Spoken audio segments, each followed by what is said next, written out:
It's time for Medford Rogues baseball as the Rogues take on the best of the West in the Great West League. Don't miss a minute of the action. Listen to every Medford Rogues game all season long, live on MedfordRogues.com. Now, it's time for Medford Rogues baseball. Here's the voice of the Rogues, Brian Schnee. Saturday night in Medford, Oregon. It can't get much better than this. Medford Rogues Baseball, live on MedfordRogues.com, presented by Mike Newman and the Newman Group, your local home loan experts. I am wearing a special jersey tonight, but most importantly, the guys on the field are wearing special jerseys tonight. It's Star Wars night here at Harry and David Field as the Rogues try to take Game 2, back-to-back wins. That's the goal here against the Lincoln Potters. Nice to have you with us here live once again on MedfordRogues.com. We'll have things going for you in just a few minutes. It's a battle for the top of the Great West League. We'll get the starters. We'll get the first pitch underway. But first, we've got to talk to Coach. Coach has a lot to talk about before we get going here on game number 17 this season. Coach, night number 2, it's a special night here at the ballpark for those that love Star Wars, but of course we focus on baseball here as well, so that's the best part. Lincoln put up a great fight last night, and you guys had a big 7th inning. You can't afford to keep doing things like that, but was that another relieving win for you guys? Yeah, it was. You know, I really like the way Lincoln, the Potters play the game of baseball and the way their coaches coach and their players play. It's kind of refreshing after having Portland come through here, and they're just, they're a little different than Lincoln and the way Lincoln and our team run things. So it's nice when you can play, a good team that plays the game the right way and has a team atmosphere. And there's no bad blood between the two teams right now. Those coaches get along, and, so it's nice to just go out there and compete and play good baseball. We're just looking to try and get a series win tonight. Connor Kanishi on the mound, his first appearance on the mound for us. He got a DH yesterday. So he got his feet wet a little bit, acclimated to the game. But we're looking to see what he's going to bring out there as a starting pitcher for us. Someone that adds a lot of depth to you guys, either on the mound or in the field. Scotty Wright is back. How much of an impact can that be for you guys moving forward? Oh, yeah, it's very big. He's very good at shortstop. He can be. He struggled a little bit early, but he's made some adjustments in early work, and he's come back from his knee injury, and he's looking to be good out there. We're going to move Davis over to third today, and he's been shown to be very strong over there for us, and then Jaden will be at second today too. So, any expectations you have for the guys up at the plate? You can't afford obviously scoring all your runs late and putting that pressure on yourself. Is it just a general pep talk of jumping on pitchers early, or taking more pitches and making pitchers work harder? Are there things that you've had to discuss with the bulk of these guys? Honestly, I think it's just a little bit of tiredness and frustration with some of the hitters that are struggling right now. It's a long season, and you go in runs, and you getting some slumps, and getting out of those is hard as a baseball player. Sometimes you start to press, you start to try new things. You're working on an adjustment and it doesn't go too well in the game, so you say, screw it, I'm gonna go back to what was working for me before, or try something even more new. So it's hard to figure out the balance there, if it's the swing or if it's the mentality, and try and figure out what it really is. Sometimes it's a little bit of both. Sometimes it's not the swing at all, and it's just the mentality. So trying to figure out some of those things and help these guys out a little bit, and get over the frustrations. It's a game of failure, so there's going to be frustration. So we just got to get through that and get through the adversity. Game 17 of the season. Are the guys meshing well? Is the energy there? I mean, do you like where this group is headed? Yeah, absolutely. I think this is very comparable to last year's team, and the chemistry and culture that they had early on is right on par with this team. It's some new faces, but we have a lot of returners and a lot of local guys, which is a really nice thing, and helps kind of guys just mesh together and bond really easily. I haven't asked you, who wins the College World Series this year? What's your prediction? I know you follow about as close as anyone.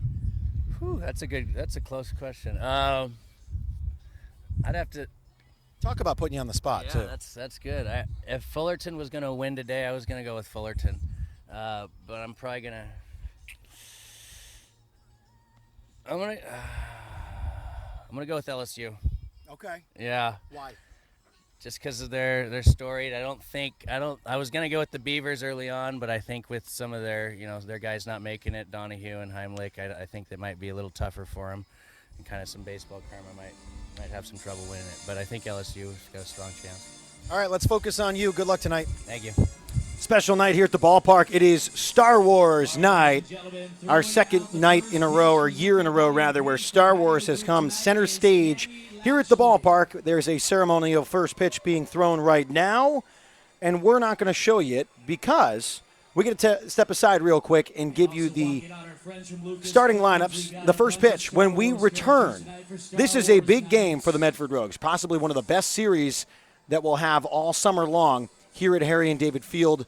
The guys are healthy, both Lincoln and Medford. These two teams know each other by now. They're playing probably full strength at this point. The rosters are full. We're excited to see how tonight shakes out. Lincoln, Medford, game 2 of 3 here on a beautiful Saturday evening, and it's a packed house here at Harry and David Field. We're going to step aside. We're going to come back. We'll give you tonight's starting lineups and the first pitch. You're listening to Medford Rogues Baseball, presented by Mike Newman and the Newman Group, live on MedfordRogues.com. At People's Bank, we know that banking doesn't have to be complicated. Good banking happens when we put people first. Here at People's Bank, we're for the people with big dreams. We're here for families working on creating a better life for their children. We're for businesses investing locally to create a better community we're proud to call home. This is Ken Troutman, president of People's Bank. When we put people first, families grow stronger, businesses thrive, and our community flourishes. People's Bank, we put people first. Member FDIC, Equal Housing Lender.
Valley Immediate Care is a proud sponsor of our Rogues broadcast team. Valley Immediate Care has locations in both North and South Medford, Ashland, Grants Pass, and Brookings, offering urgent care, occupational health, physicals, laser services, and more.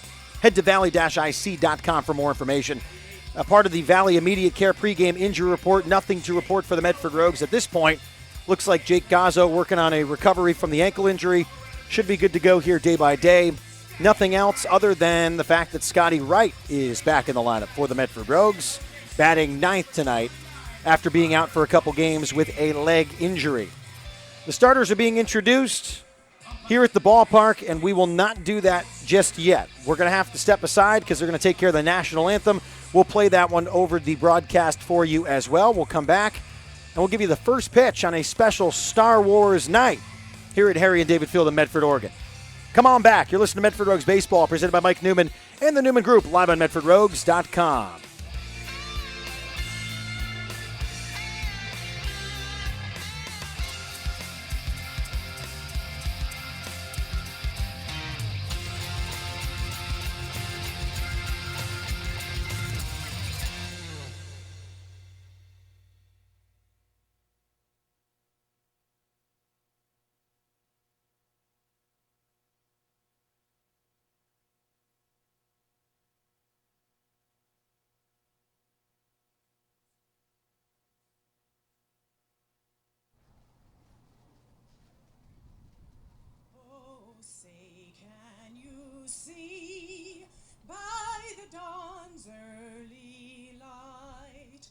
So proudly we hailed at the twilight's last gleaming, whose broad stripes and bright stars the perilous fight, o'er the ramparts we watched, were so gallantly streaming, and the rocket's red glare, the bombs bursting in air, gave proof through the night that our flag was still there.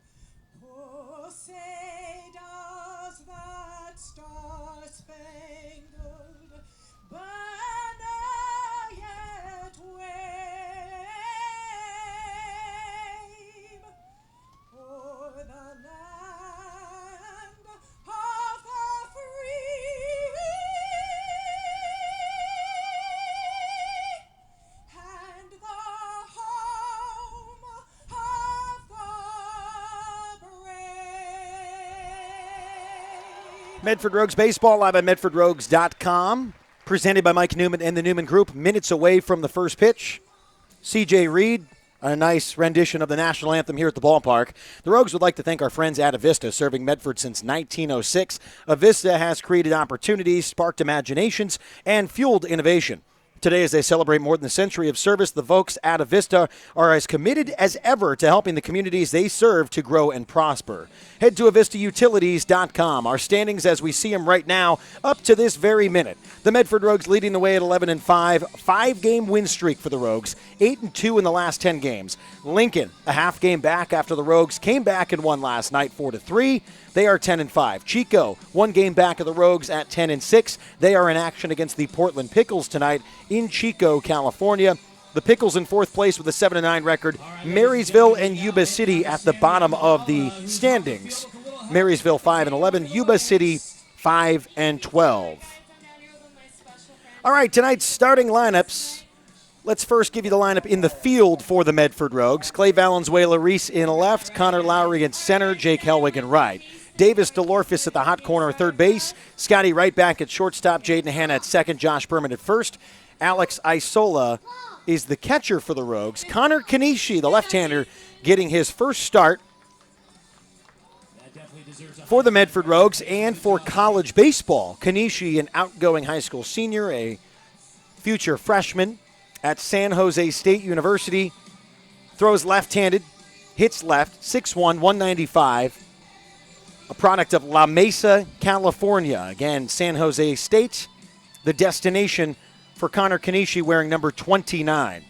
Starting batting lineup for the visiting Lincoln Potters. Leading things off, the shortstop, number 6, Jake Boyd. Batting in the 2 spot, the designated hitter, number 12, Gilbert Sauceda.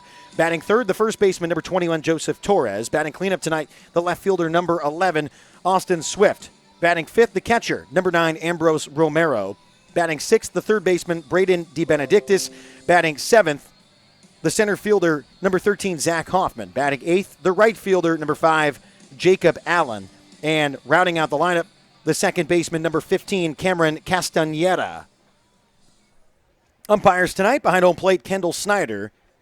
Cecil Falcons in the field. First pitch from Kanishi in there for a strike. The count is 0-1. We are underway here at Harry and David Field. Medford Rogues trying to keep things rolling on a 5-game win streak. The left-hander leg kicks and fires the 0-1. Curveball, swing and a miss by Boyd. Count quickly, no balls and 2 strikes.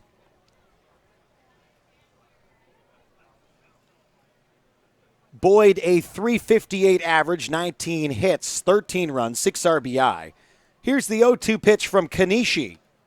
Just outside on the fastball, 1-2. Sauceda on deck.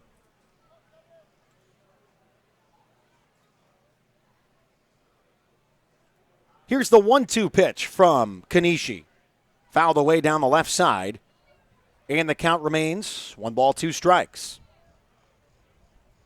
Again, last night was game 1 of the 3-game series.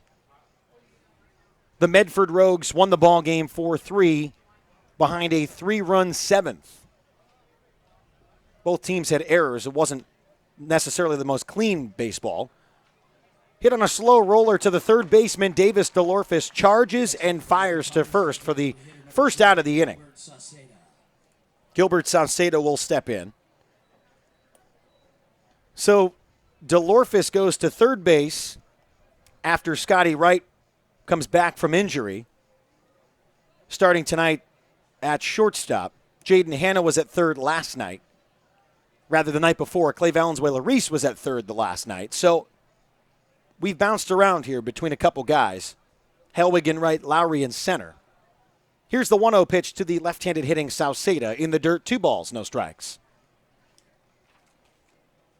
We're back at it tomorrow night for Father's Day. Thanks to Fred Meyer, the Rogues offer specially priced family ticket packages for each Sunday night home game. 4 tickets, 4 hot dogs, 4 fountain drinks, 4 souvenir baseballs for just $44. The 2-0 pitch in the dirt. 3 balls, no strikes. Those ticket packages are only offered at each of the 3 Fred Meyer stores locally in the Rogue Valley. Don't miss out on the fun. It's a Fred Meyer Family Fun Sunday. Here's the 3-0 pitch from Kanishi. Ball 4. 4-pitch walk after getting a ground out.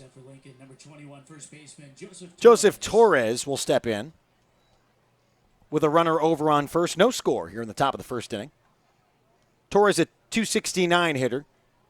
7 hits, 4 runs, 3 RBI. He will step in the right-handed batter's box here in the top of the first inning.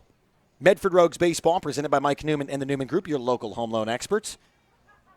Brian Schnee with you here tonight. First pitch curveball. Below the kneecaps, 1-0.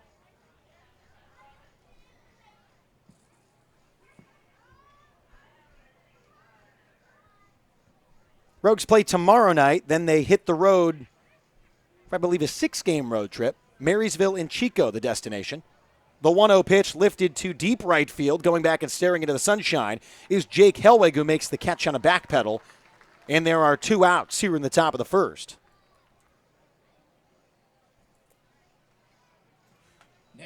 Thanks to all of you for joining us live on MedfordRogues.com. You can also follow the game with our live stat link available on MedfordRogues.com. Underneath the audio screen, you can see that description portion on the YouTube channel and fire away the live stats there. 2 outs for Austin Swift. The left fielder steps in as the cleanup batter. First pitch from Kanishi, swing and a miss on the curveball. Count 0-1. Swift, a .242 hitter, 8 hits, 7 runs, 6 RBI. A home run this year for Austin Swift as well. Swift went 1 for 4 last night with 3 strikeouts. Kanishi steps off, the count 0-1. Stares over at first. He's got a runner there. Here's the 0-1 pitch. Check swing, and he went around. Count is 0-2. Just a packed house tonight here at Harry and David Field. For all of you joining us live on MedfordRogues.com, this is the next best thing.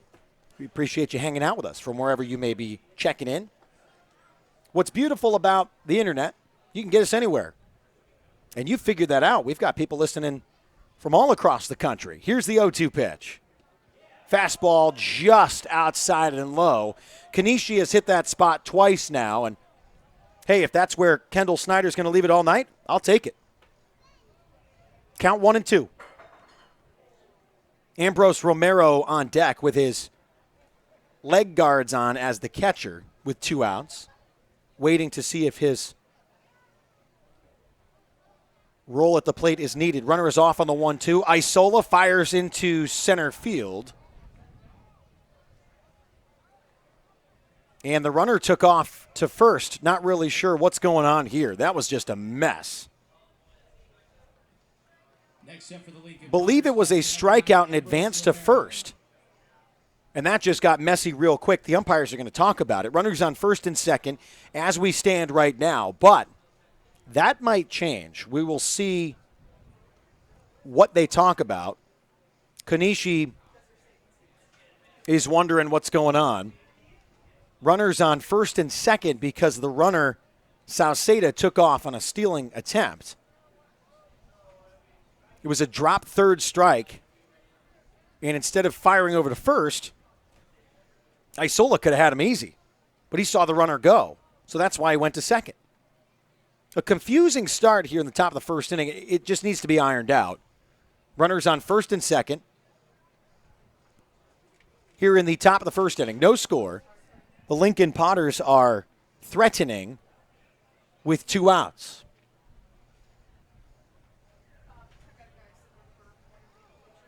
Beautiful evening here at Harry and David Field. Not a cloud in the sky. Whoop, I take that back. One small one directly in center field. Other than that, for those of you at home who can't see it, I could have just told you a lie.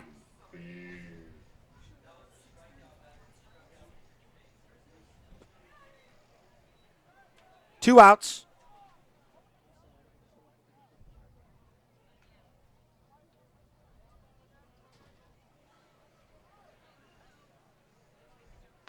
So now that the umpires have finally ironed it all out, we can continue with our lives and watch some baseball. Runners on first and second. Kanishi delivers the pitch. A curveball is inside to Ambrose Romero, the left-handed hitting catcher. And Josh Hogan still wants to figure out why the scenario is what it is. He's come out of the dugout a few times now, just trying to get some sort of an answer. He doesn't believe things were correct the way they should be here on the field. In Josh's mind, something is different. And he's not happy. That pitch, I believe, will count. Count is 1-0, 2 outs. It's kind of a messy start. I'm not trying to be as difficult here to get you the action on the play-by-play side. There's not much happening, but runners are on first and second with 2 outs. That's what you need to know.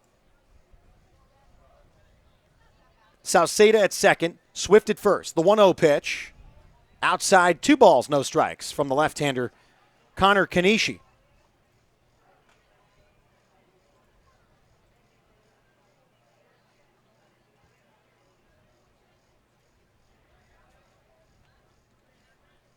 Here's the 2-0 pitch. Below the knees, 3 balls, no strikes.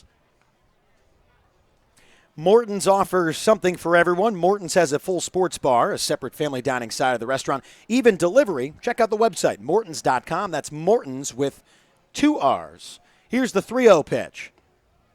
Called strike on the outer half, 3-1. Rogues on a 5-game win streak. Some of us will call that a tear. The 3-1 pitch. Kanishi comes to a set, runners on first and second. Here's the pitch. Called strike at the knees. Coming back. 3 balls, 2 strikes. No hits, no errors here in the top of the first inning, but runners on first and second. The Lincoln Potters in town on a very special Star Wars night here at Harry and David Field.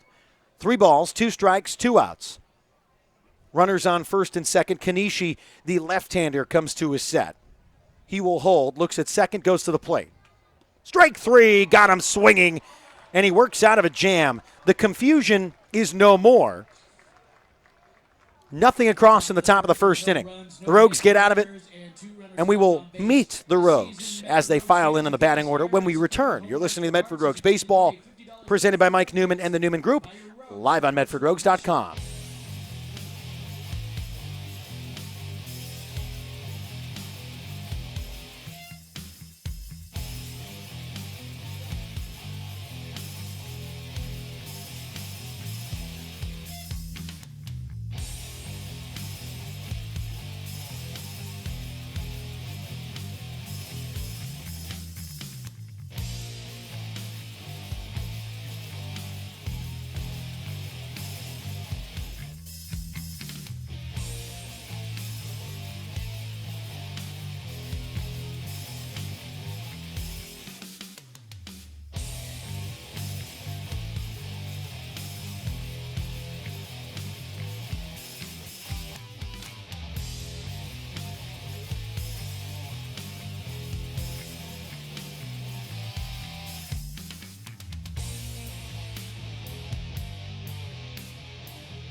The 11-5 Medford Rogues look something like this on paper tonight. The third baseman leading things off, number 18, Davis DeLorphis, batting in the 2 spot. The left fielder, number 13, Clay Valenzuela-Reese, batting third tonight. The designated hitter, number 20, Dante Gutierrez, batting cleanup. The catcher, number 24, Alex Isola, batting fifth. The first baseman, number 7, Josh Berman, batting sixth. The center fielder, number 10, Connor Lowry, batting seventh. The second baseman, number 5, Jaden Hanna, batting eighth. The right fielder, number 27, Jake Helwig. And rounding out the lineup tonight, Scotty Wright, wearing number 8, over at shortstop. In the field for the Potters, Swift in left, Hoffman in center, Allen in right, De Benedictis at third, Boyd at short, Castaneda at second, and Torres at first. Ambrose Romero is the catcher. Third baseman, Davis DeLorphis. Hector Spolveda, the right-hander on the mound for the Lincoln Potters. Let's get you some numeros on Spolveda.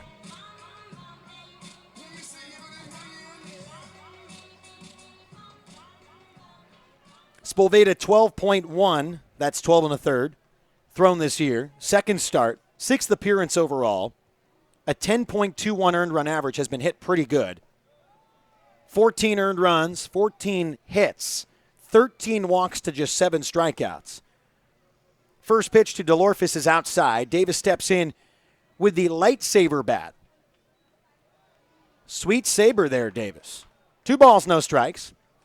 Davis is rocking a sweet mustache, by the way. If you are around a TV, I bet you if you turn on channel 12 right now, you'd see a clip there of DeLorphis doing an interview. Here's the 2-0 pitch. Low and out, 3 balls, no strikes. Jonathan Kerman will have you from innings 4 through 6 tonight. We're happy Jonathan's back in town. He's nice and tan. Went to Cabo. What a life that must be. Here's the 3-0 pitch. Right over the heart of the plate. Count 3-1. Beautiful night for baseball here at Harry and David Field. Just a packed house. If they're telling me it's less than 2,500, they're lying. 3-1. Swing and a miss. 3 balls, 2 strikes.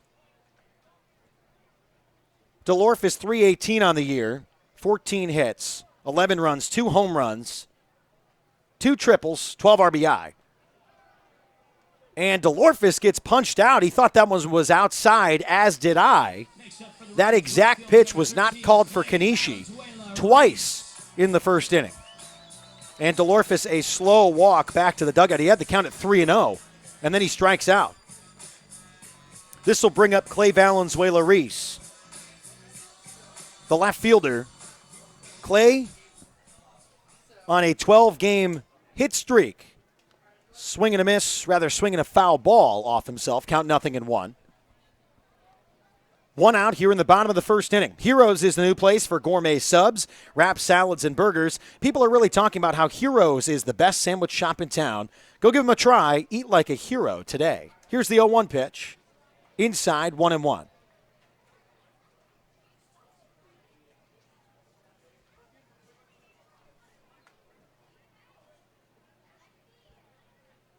The right-hander deals the 1-1 with 1 out. Called strike belt height. Painting the outside part of the plate, and the count is 1-2. Spolveda, a freshman from Douglas, Arizona, 6'1", 180, undecided on college for next year. Here's the 1-2 pitch. Outside, 2 balls, 2 strikes.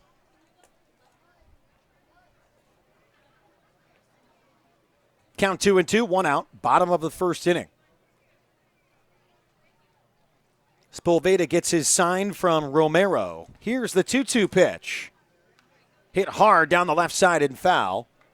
Count remains even at 2 balls and 2 strikes. You're listening to Medford Rogues Baseball, presented by Mike Newman and the Newman Group, live here on MedfordRogues.com. Count 2-2, 1 out, bottom 1, no one on for the 2-hitter, Valenzuela-Reese. The next one in the left-handed batter's box, catching the dirt, and the count is 3-2. The Lincoln Potters have started off the season flexing their muscles. 6-4, though, in their last 10 games. They started off hot as the clear-cut leaders in the standings. Valenzuela-Reese gets jammed, hits a slow dribbler to the left side, fired out by the third baseman. Nice play by Braden DeBenedictis to come over almost behind the mound, barehanded and fire to first for the out. Dante Gutierrez, the designated hitter, will step in. Also swinging a lightsaber, and we say that because he is. We got some special bats for the Rogues tonight. You can see that picture of the bat on our Twitter page at Medford Rogues. Also on Instagram at Medford Rogues, at Medford Rogues Baseball on Facebook. 2 outs, bottom 1. Gutierrez has hit the ball real well this year. 263, 15 hits, 14 runs, 7 RBI. A lot of those ribbies coming late. Recent games here. Sees the first pitch off the plate, 1-0. Spolveda, leg kicks and fires. The 1-0 outside. 2 balls, no strikes. Again, we're wearing special jerseys tonight for Star Wars night. They are auctioned off in a silent auction both online and here at the ballpark to benefit Hearts with a Mission. Here's the 2-0 pitch. In there for a strike, the count 2-1. Isola on deck with 2 outs. He's the catcher, had the walk-off grand slam 2 nights ago. Count 2-1, 2 outs. Leg kick and delivery. Hit hard up the middle, coming over as the shortstop behind second, bobbled and no throw. An error on Jake Boyd gets Dante Gutierrez on the bases with 2 outs. This will bring up Alex Isola, 262 hitter. That lone home run coming as a walk-off grand slam 2 nights ago. 3 doubles, 11 hits, 9 runs, 11 RBI.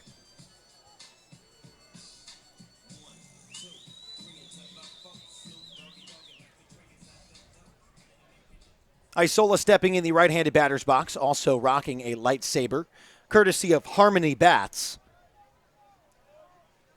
An all-red bat. Pretty sweet. 2 outs. First pitch, hit hard up the middle for a base hit. Runners on first and second. Isola wasting no time. Smokes one into center field. Next up for the Rogues, number 7, first baseman Josh Berman up here. You may have seen him in our Facebook Live before the game tonight.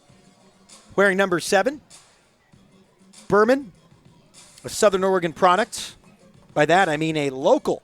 I love using that term, a local. Playing in front of some of his hometown fans. Berman has also hit a couple home runs this year. Coming up here to a notable Shutterbug song. That's his walk-up. I'm happy we got the walk-up squared away.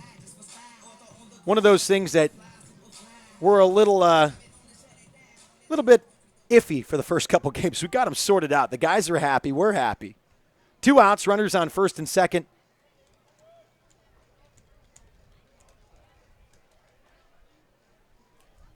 First pitch to the right-handed hitting Berman is outside and in the dirt. Count is 1-0.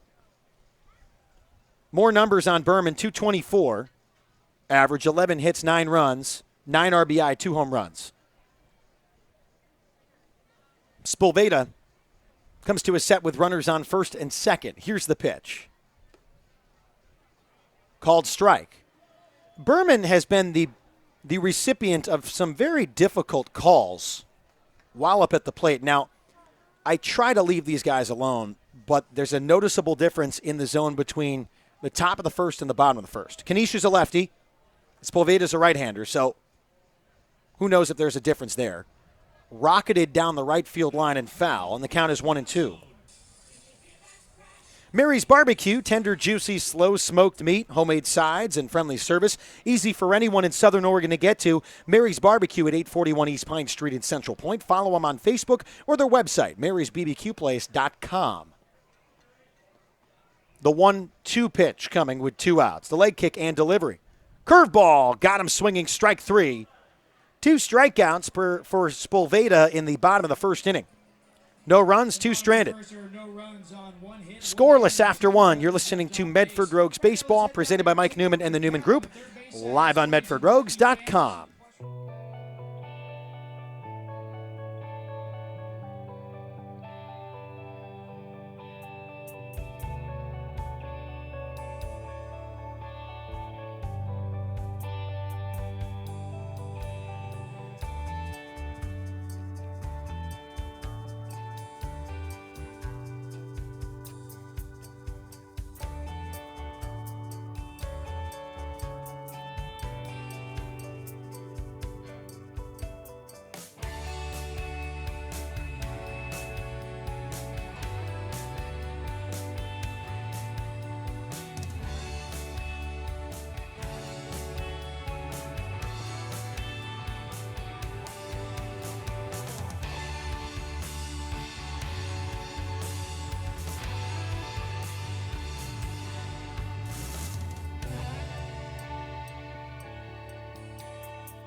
Top of the second inning for the Lincoln Potters. We're scoreless through one. Brian Schnee with you here live on MedfordRogues.com. We'll give the reins to Jonathan Kerman, innings 4 through 6 tonight. Braden DeBenedictis, the third baseman, will step up to the plate here to face the left-hander Kanishi. First pitch off the plate, 1-0. Couple games going on tonight as well. Portland visiting Chico, Yuba City and Marysville, both playing baseball at their home site. That's how it works. Both at the Calusa Casino Stadium. Here's a 2-0 pitch from Kanishi in there for a strike. DeBenedictis, a 363 average, a home run and 12 RBI this year. Here's the 2-1 pitch. Swing and a miss, strike two. Count 2 balls, 2 strikes. No outs here in the top of the second inning. 2 balls, 2 strikes, no outs. The left-hander leg kicks and fires the 2-2 fastball outside. 3 balls, 2 strikes.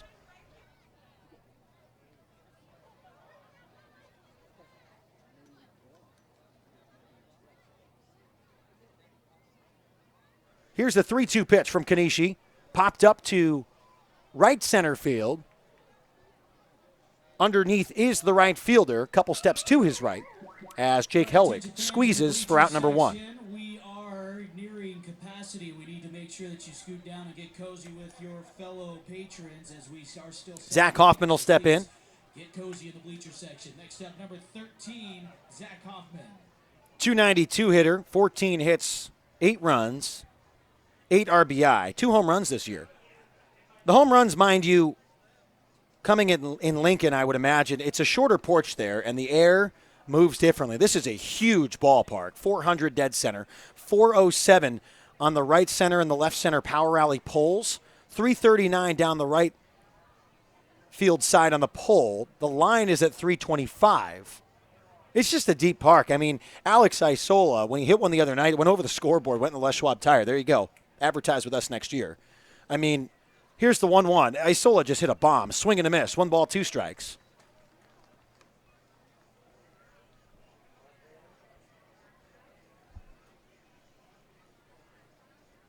Kanishi settling in nicely here in his first start. Really just kind of commanding up there and mixing up his pitches, getting guys to guess. Here's the 1-2 pitch from Kanishi. Hit high to left field. Couple steps back for Clay Valenzuela-Reese in one of the shadows out there. He makes the catch. So Clay out in left tonight, was at third base last night. Any given day he could be at second. Nice to have guys that can kind of play everywhere. 2 quick flyouts for Kanishi. Jacob Allen, the right fielder, steps in. 363 average for Allen. Cal State San Bernardino product. First pitch, called strike. That one was not a strike, by the way, in the first inning. I'm not trying to be that guy, but he did not get the same strike call about 1.5 inches off twice in the first. I think the umpire realized, oh, I'm doing it in the bottom of the first. I better do it here in the second. Swing and a miss, and the count is 0-2. And I mean seriously, no harm, no foul to Kendall Snyder behind home plate. I'm not going to give him gripes all day, but one of those things, give me 9 innings of a solid zone, and I'm a happy camper. Here's the 0-2 pitch. Wasted up and away, 1-2. Our good friends from Sport Clips are here at the ballpark tonight. Love me a good haircut. I am not endorsing them, but they do it right. Here's the 1-2. Great pitch, strike 3 on the outside part of the plate. Kanishi goes 3 up, 3 down. His third strikeout tonight through 1.5. We're still scoreless. We'll go to the bottom of the first inning. Rather, bottom of the second with Connor Lowry, Jaden Hanna, and Jake Helwig for the Medford Rogues. When we return, you're listening to Medford Rogues Baseball, presented by Mike Newman and the Newman Group, live on MedfordRogues.com.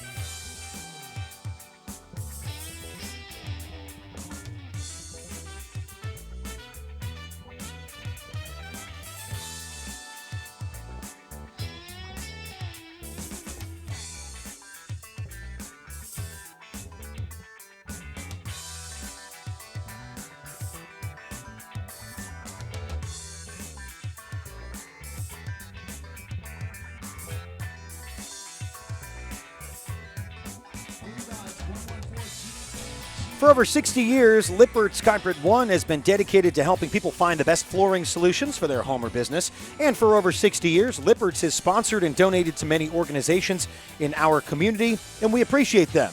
If you want to completely transform a room, Lippert's has many products available. There are more choices than ever. Whether it's for your home or business, Lippert's has a professional staff dedicated to helping you find just what you're looking for. Lippert's thanks you for over 60 years of being your flooring source.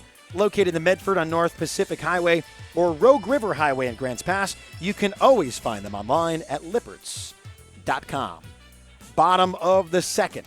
Connor Lowry steps in. Spolveda's first pitch in there for a strike. Oregon State over Cal State Fullerton in dramatic fashion. Down 5-1 at the point. They came back to win 6-5.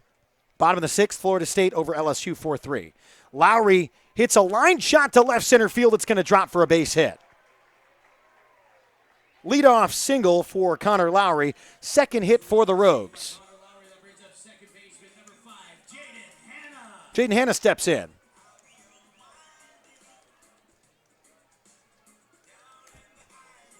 Jaden Hanna, the second baseman tonight for the Rogues, played at second last night as well. Third base the night before. Hanna hitting .346, second best out of everyday starters. 9 hits, 7 runs, 9 RBI in the left-handed batter's box against the right-hander Spolveda. The pitch, runner is off. Hit hard down the right side for a base hit to the outfield. On the move is Connor Lowry. Runners on the corners for the Medford Rogues.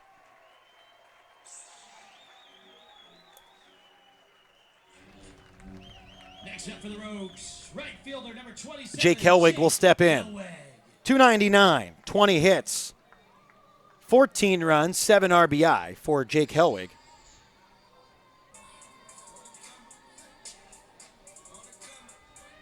Steps in the left-handed batter's box. Spolveda just threw it right in the power alley there for Jaden Hanna, who turned on it.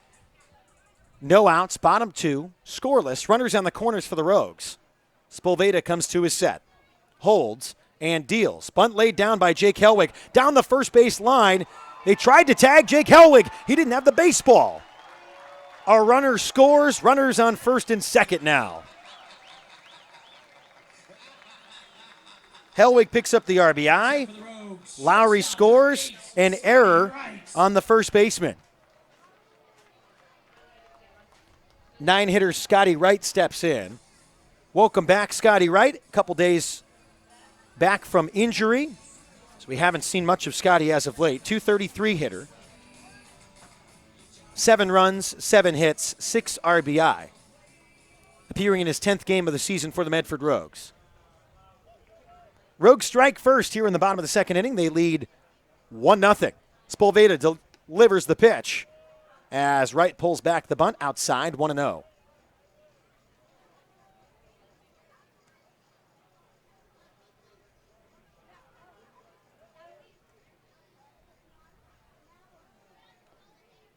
The bunt foul away, and the count is 1-1.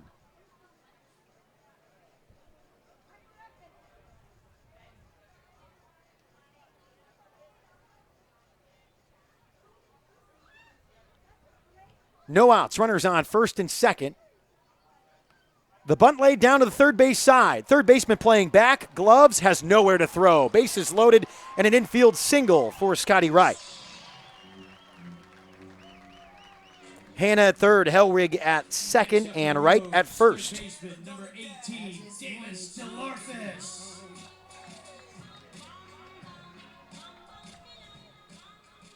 Davis DeLorfis will step in. A mound visit for the Lincoln Potters, however. Bases loaded, bottom 2. Rogues on top. Jess joining us on the live stream from SoCal. We appreciate you hanging. Rogues on top, 1-0. No outs here in the bottom of the second inning. Bases juiced for Davis DeLorfis. He's got the raw power. Speaking with Davis earlier today, had a broken finger that kept him out all season at the University of Utah, and is pretty excited because Davis is pretty much slated to be one of the top guys at Utah next year, kind of that everyday start mentality at short.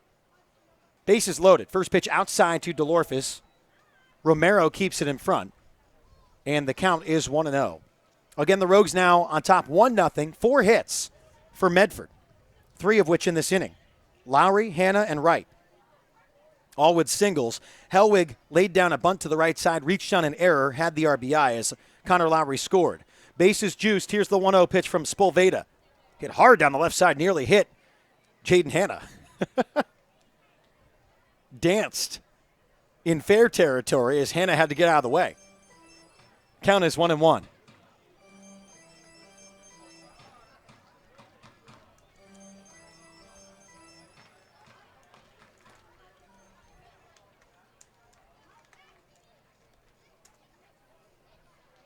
The 1-1 pitch outside. 2 balls and a strike.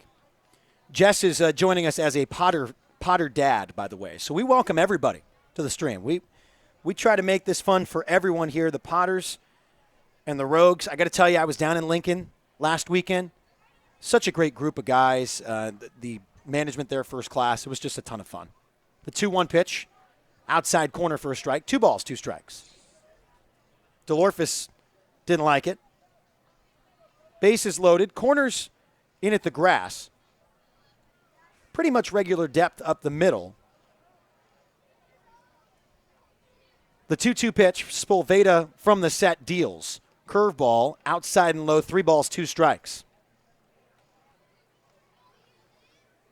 As we've mentioned before, the live stats are also available if you head to the description section and click the link.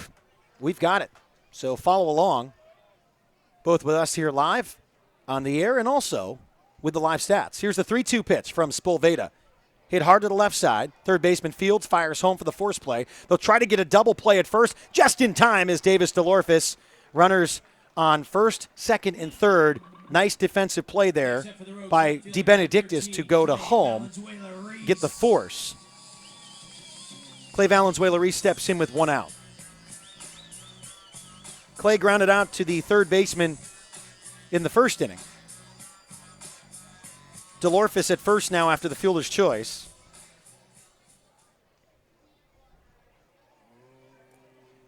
Hellwig at second. Scotty Wright at second. Hellwig at third. Hanna just thrown out. DeLorphis at first. Another quick conversation. This time Eric Bloom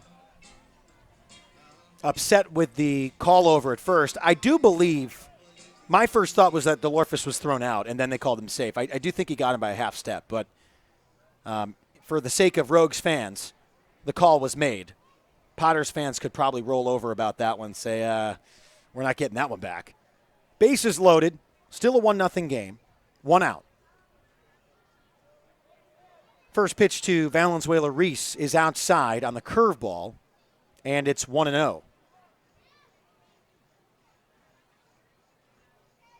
We are absolutely packed here at the ballpark.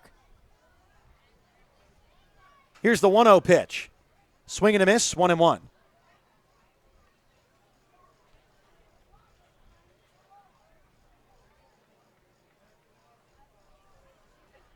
Rogues have the bases full. A 1-0 lead. The only run coming here in the second inning. Spolveda comes to a set. Here's the 1-1 pitch on the way. Curveball.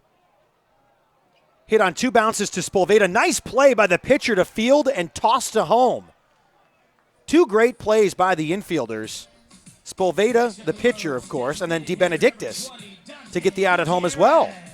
You know, Lincoln wasn't looking pretty if you're a Potters fan. The bases were loaded with no outs, and the Rogues haven't been able to hit anything sharply since.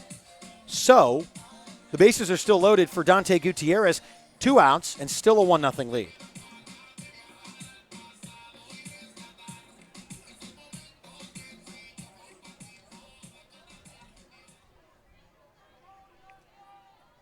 So now Scotty Wright at third, DeLorphis at second, and Clay Valenzuela Reese at first.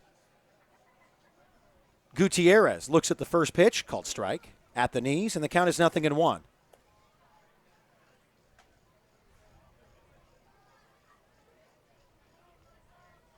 Potters take on the Rogues tomorrow as well, and then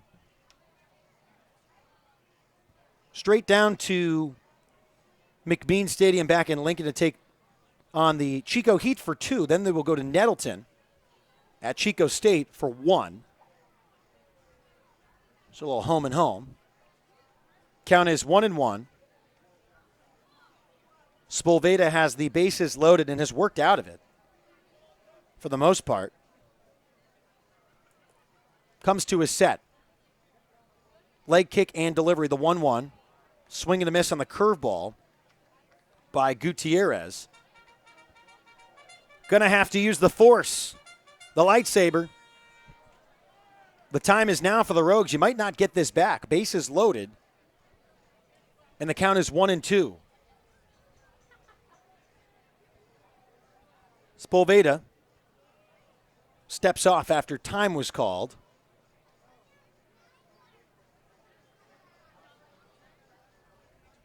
Bases loaded here in the bottom of the second. The Rogues only able to get one across thus far. Here's the pitch. Gutierrez hits it high towards the Rogues' dugout, and just not enough room there for Ambrose Romero to comfortably come over and make the catch. He slides to the knees, but it bounced foul.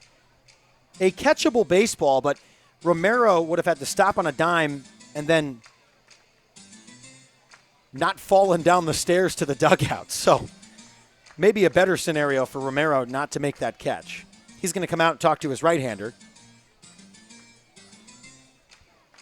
Gutierrez steps in the left-handed batter's box. The count is 1-2. Bases loaded for the Medford Rogues.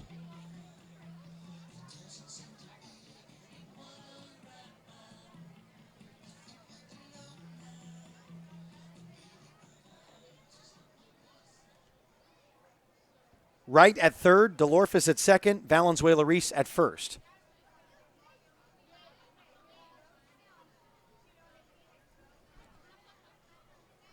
The 1-2. Hit up the middle. Right to the shortstop, and he fires to first for the out. The Rogues strand the bases full.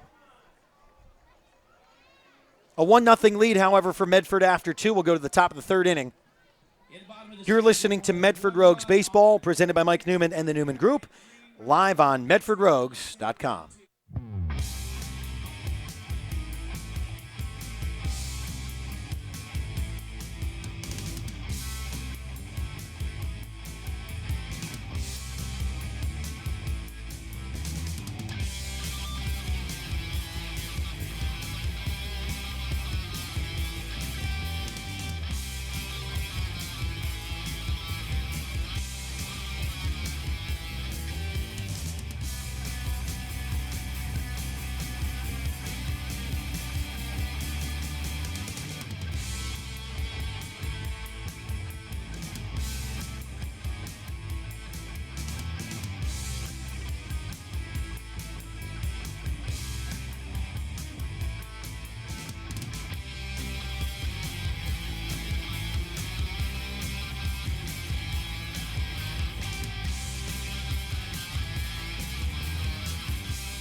(9-1-2) in the top of the third inning for the Lincoln Potters. Cameron Castaneda, the second baseman, leads things off.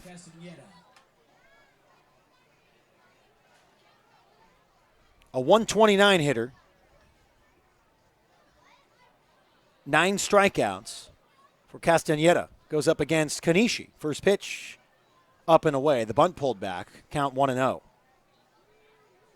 1-0 lead for the Medford Rogues here in the top of the third inning. Thanks for joining us live on MedfordRogues.com, presented by Mike Newman and the Newman Group. Next pitch low and out. 2 balls, no strikes. Through 2, Kanishi has struck out 3, walked 1, facing his 9th hitter. Right at the knees for a strike, and the count is 2-1. It is a busy, busy evening here at the ballpark. For those of you at home, perhaps the better option. Here's the 2-1. You might not be able to find a spot. 2-2, the count.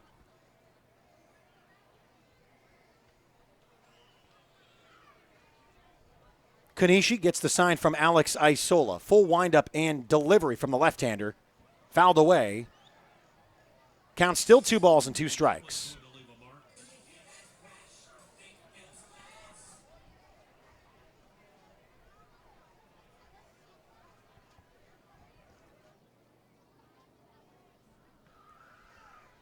Here's the 2-2 delivery. Swing and a miss, strike 3. 4th strikeout for Connor Kanishi. So bring up Jake Boyd. Grounded out to lead off the game for the Potters, who are 10-5 on the season. The Rogues 11-5. Big win last night for Medford, 4-3 the final. It did not look good for the Rogues late, and we talked about it with Coach Hogan before the game, saying, hey, you can't afford to do that, right? And he totally agreed, of course. But hopefully the guys figured it out a little bit. Bunt laid down the first base side, picked up foul by Isola. Count is 0-1.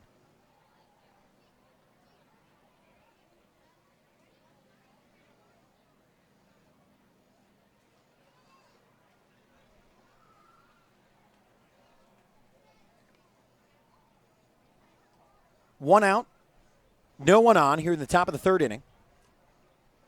I told you before there was a small cloud in the sky. No more. Clear blue night here in Medford.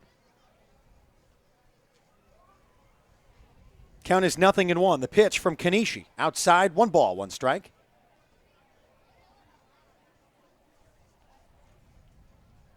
We're back with you tomorrow night for a Father's Day edition of baseball here at the ballpark. You can join us for brunch if you'd like. Come on down. We'll be here from 10 to 1. Come on down to Harry and David Field. Bring the glove. Bring the family. Toss the baseball on the field. Play catch. The Rogues will be here. Should be a lot of fun. Here's the 1-1 pitch, rather the 2-1 pitch from Kanishi. 3 balls, 1 strike. A couple times in previous innings, Kanishi did fall behind. He has been able to battle back. Just 1 walk in this game so far for Kanishi. Hit foul down the 3rd baseline. The count is now 3-2. Jake Boyd at the plate. 2nd plate appearance tonight. Grounded out in the 1st. Count 3 balls, 2 strikes with 1 out. Here in the top of the 3rd inning, rather. Kanishi deals the payoff pitch in the dirt. Runner on with 1 out. 2nd walk tonight for Kanishi. Designated hitter number 12, Gilbert Sauceda.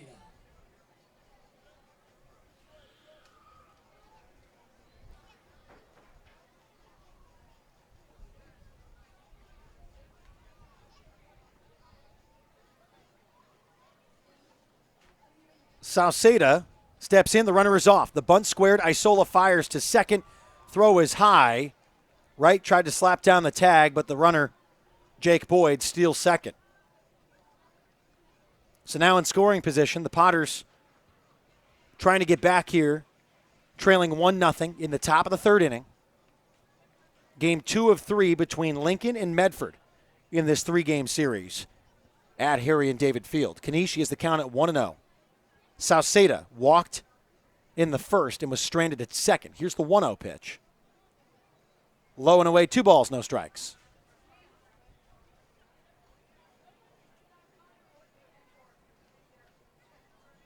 Busy night for baseball. Post-game fireworks here as well. So just a packed evening between baseball, Star Wars. Here's the 2-0 pitch. Called strike. Good spot for Kanishi. Painting the outside part of the plate, and the count is 2-1 with 1 out. Rogues lead 1-0 here in the top of the 3rd. 1 away. Runner on 2nd. Here's the 2-1 pitch. Hit to right center field. It's going to drop. A run will score for the Lincoln Potters and a stand-up RBI double for Gilbert Sauceda Next up for Lincoln Potter, ties the ball game at 1. baseman Joseph Torres.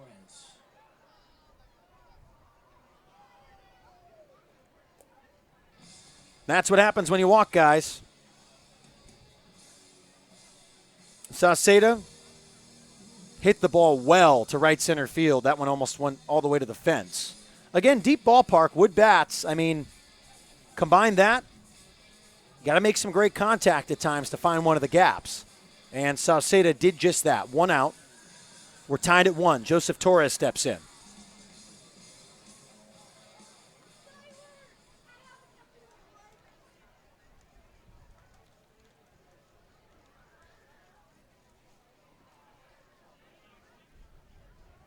Tied at 1 here in the top of the third.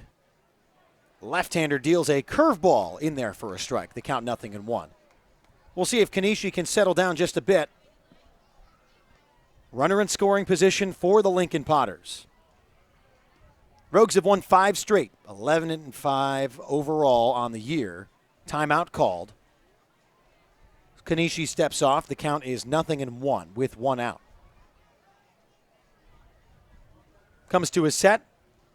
Looks at second. Leg kicks. Fires. Hit over a leaping Jaden Hanna. It's going to drop. Stop sign up at third. The throw is cut off. There's runners on the corners now. Back-to-back balls to right center field for the Potters. Have the game tied, and with 1 out, runners on the corners. Austin Swift, remember, if he strikes out, beers drop to $3 until the end of the inning.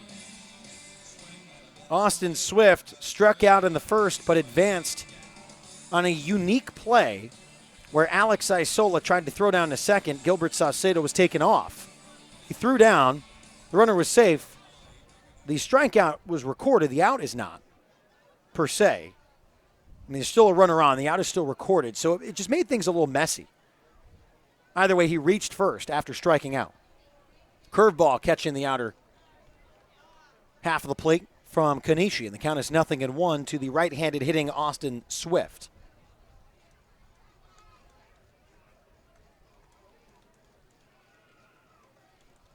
Here's the 0-1 pitch. Isola keeps it in front in the dirt, and the count is 1-1.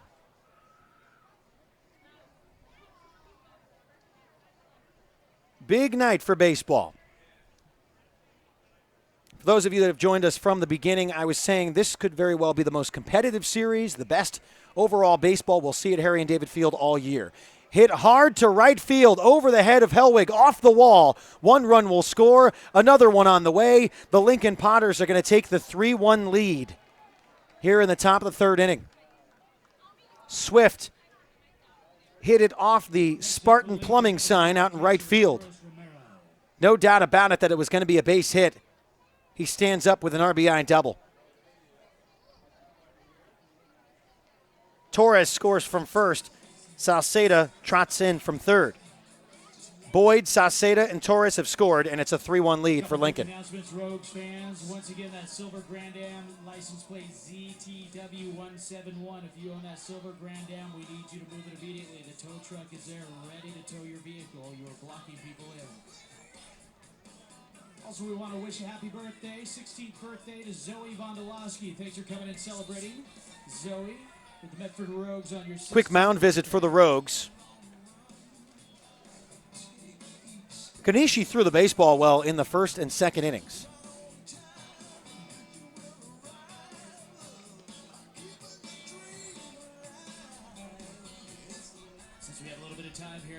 For over 60 years, Lippert's Carpet One has been dedicated to helping people find the best flooring solutions for their home or business. And for over 60 years, Lippert's has sponsored and donated to many organizations in our community, and we appreciate them. If you want to completely transform a room, Lippert's has many products available, and there are more choices than ever. Whether it's for your home or business, Lippert's has a professional staff dedicated to helping you find just what you're looking for. Lippert's thanks you for over 60 years of being your flooring source. Find them online at lipperts.com or stop by North Pacific Highway in Medford or Rogue River Highway in Grants Pass. Runner at second. Kanishi has 1 out. First pitch is fouled away by Ambrose Romero. The Potters have just been teeing off on Kanishi. A double for Salceda, a single for Torres, and a double off the wall for Austin Swift. That one nearly left the yard. Was smoked to right field. The count is 0-1. Romero in the left-handed batter's box. He did strike out in the first inning to end the inning. Here's the 0-1 pitch. Hit weakly to the right side, gloved and tossed by Jaden Hanna coming in on the play, and he gets the second out. Runner advances to third. Next up for Lincoln, third baseman number 26, Braden DeBenedictis. So now Austin Swift is at third base. DeBenedictis flew out to right in a 1-2-3 inning. Just 1 inning ago in the second. 2 outs, runner 90 feet away. A 3-1 lead for the Lincoln Potters. Kanishi's first pitch is a strike.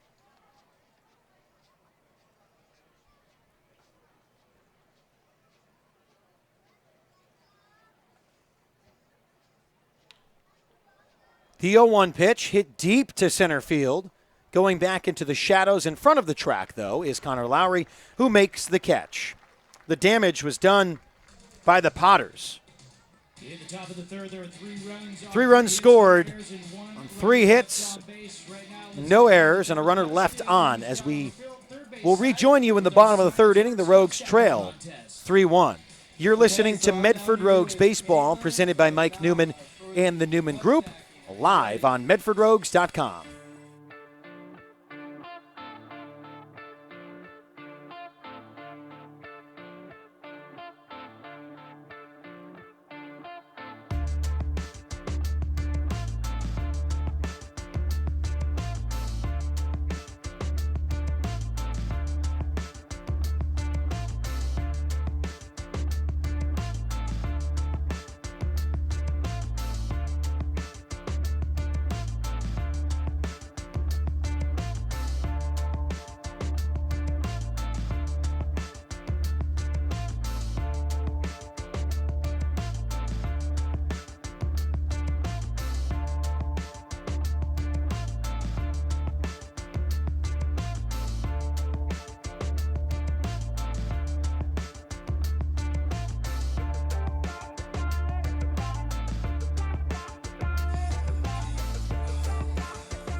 Rogue Regency Inn and Suites is the official host hotel of the Medford Rogues. Whether you're in Southern Oregon for a quick stay or a longer visit, Rogue Regency has a warm, casually elegant atmosphere with plenty to offer, including Chadwick's, the official sports bar of the Medford Rogues. Make sure you head to the post-game party headquarters, Chadwick's Pub and Sports Bar, and the Rogue Regency Inn and Suites. Alex Isola steps in, bottom of the third. Rogues trailing 3-1. Beautiful night in Medford. We appreciate you joining us live on MedfordRogues.com, presented by Mike Newman and the Newman Group. My name is Brian Schnee. We'll hand things off to Jonathan Kerman in the top of the fourth.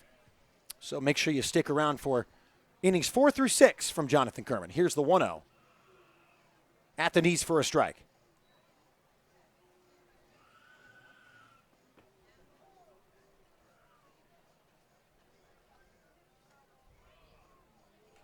The 1-1 outside goes to the backstop. Sepulveda has the run support now as the Potters lead 3-1 here in the bottom of the third. Got to get the bats hot. Here's the 2-1. Isola lifts it to the right side, and it's a foul ball. The count is 2-2.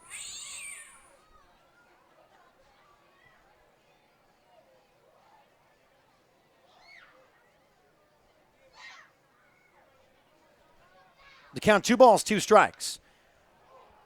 That one smoked down the left field line, goes off the Powerball sign, and it's going to be a double to lead off the bottom of the third for Alex Isola. He just turned on the fastball and ripped it down the left field line for a 2-bagger. Next up for the Rogues, first baseman, number 7, Josh Berman.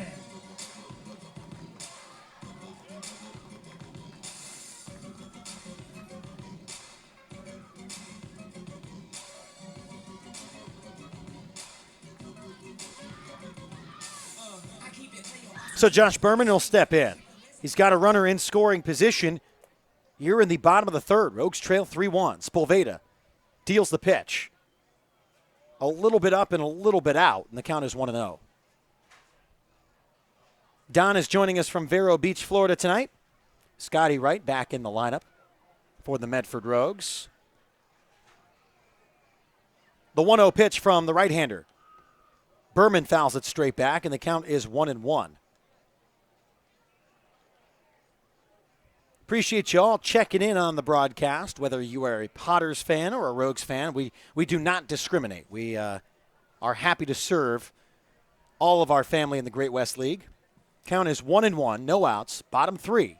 Rogues trail 3-1. Here's the pitch to Berman.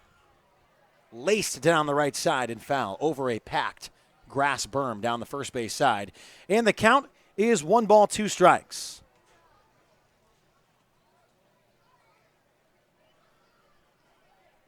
Special shout out to all those Medford Rogues alums that were drafted this year. We'll get to that as the count is 1-2. The curveball hit high down the right field line.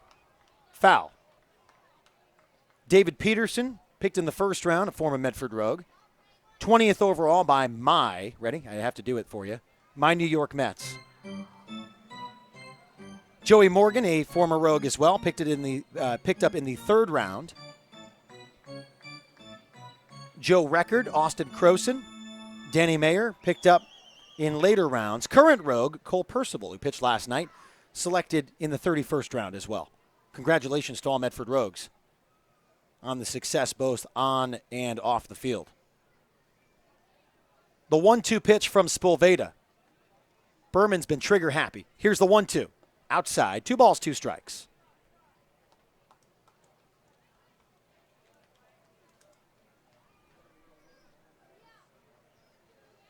Rogues have been hot, winners of 5 straight. Sweeping the Pickles. A win in Lincoln on Saturday. And a win again last night. Spolveda comes to a set. Runner on second is Alex Isola. No outs. The 2-2 pitch. Berman hits a high chopper up the middle. Tough play for the shortstop on the run. Nice throw and in time by Jake Boyd, who never had a time or a moment, rather, to set his feet. And he throws out Josh Berman. Next up for the Rogues, center fielder, Jaden Hanna will step in. Connor Lowry will step in. Jaden Hanna was out there to grab the bat. Alex Isola now just 90 feet away.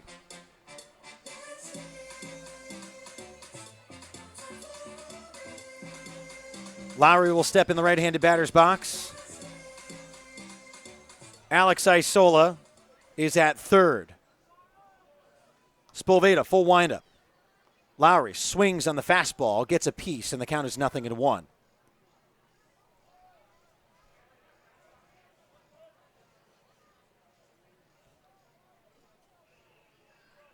The right-hander has the count at 0-1. He pitches the 0-1, hit down the right field line for a base hit for Connor Lowry. It's going to go all the way to the corner, an RBI double now for Connor Lowry as he slides in. It's just 3-2 in favor of Lincoln here in the 3rd inning.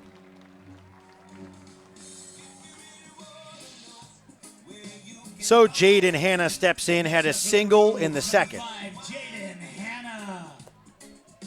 Connor Lowry drives in his 17th run of the season. That leads the team.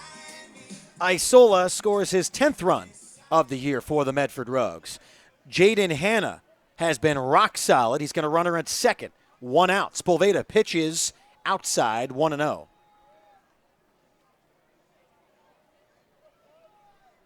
A 3-2 ball game now here in the bottom of the 3rd. 3 runs for Lincoln in the top of the 3rd. The Rogues have 1 in the 2nd, 1 here in the 3rd. Spolveda comes to a set. The right-hander deals the 1-0. In there for a strike. Count is 1-1.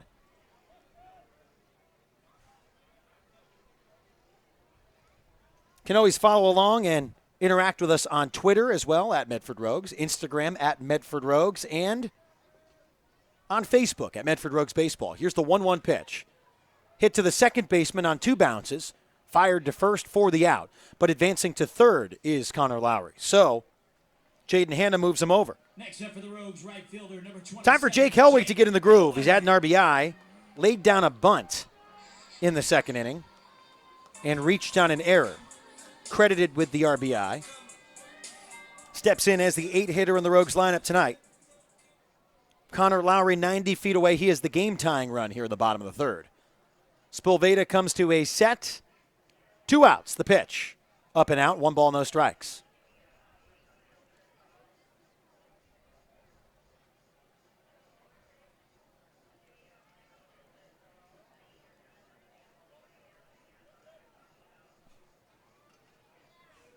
The 1-0 deal. Hit hard to the right fielder. Coming in and then leaping to make the catch is Jake Helwig's fly out to Jacob Allen. And stranded is Connor Lowry at third, but the Rogues get 1 back, and they trail 3-2. We have completed 3 innings, as we'll rejoin you in the top of the 4th inning. You're listening to Medford Rogues Baseball, presented by Mike Newman and the Newman Group, live on MedfordRogues.com.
Catch the Rogues all season long, right here on MedfordRogues.com.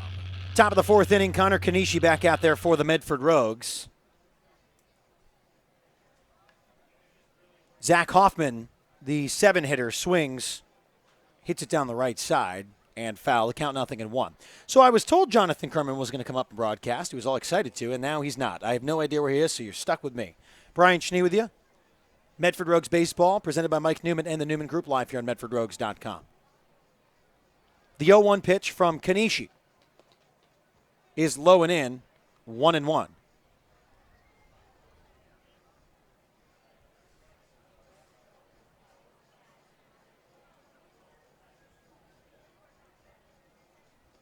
Outside, 2-1.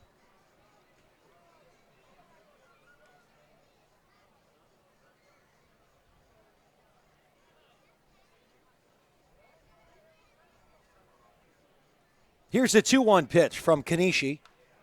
Rocketed down the right side and foul, and the count is 2-2.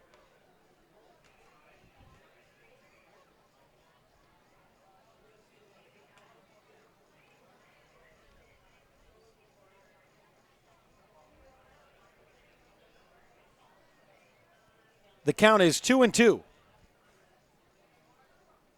Kanishi, full windup, the pitch. Hit on the inside part of the bat, and it's going to be a bloop single. As Kanishi jammed Zach Hoffman, but he fought it off for a base hit. Right fielder, number 5, Jacob Allen. Allen, who struck out in the 2nd inning, will step up here with a runner on first. Rogues trailing 3-2.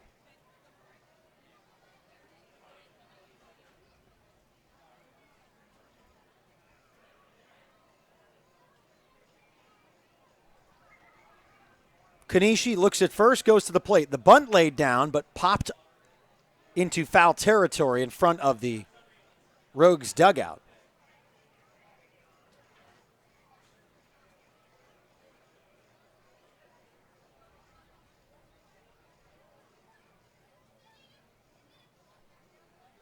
Count is 0-1. Allen will step back into the right-handed batter's box.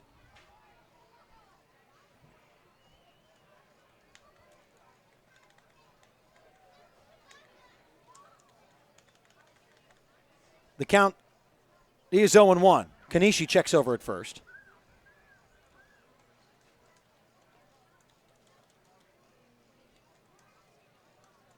Nothing doing over at first base. No outs here in the top of the fourth inning. A 3-2 lead for Lincoln. Kanishi could use a ground ball here to the 8-hitter Jacob Allen. And the 0-1. Curveball outside, 1-1.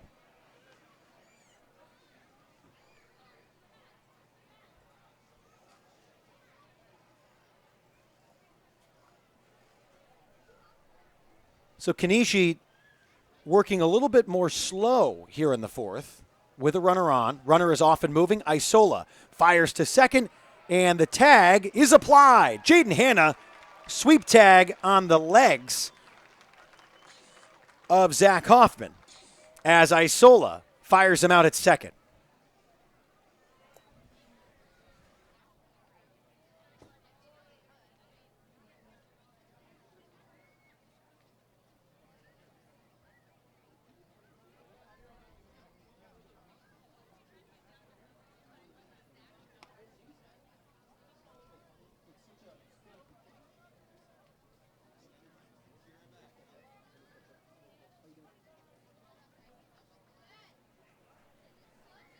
Count now 3-1 to Jacob Allen. Kanishi with no one on the bags deals ball 4. So not the most ideal scenario for Connor Kanishi. He got the help he needed from Isola, and more importantly, he got the help from Jaden Hanna, who slapped down the tag.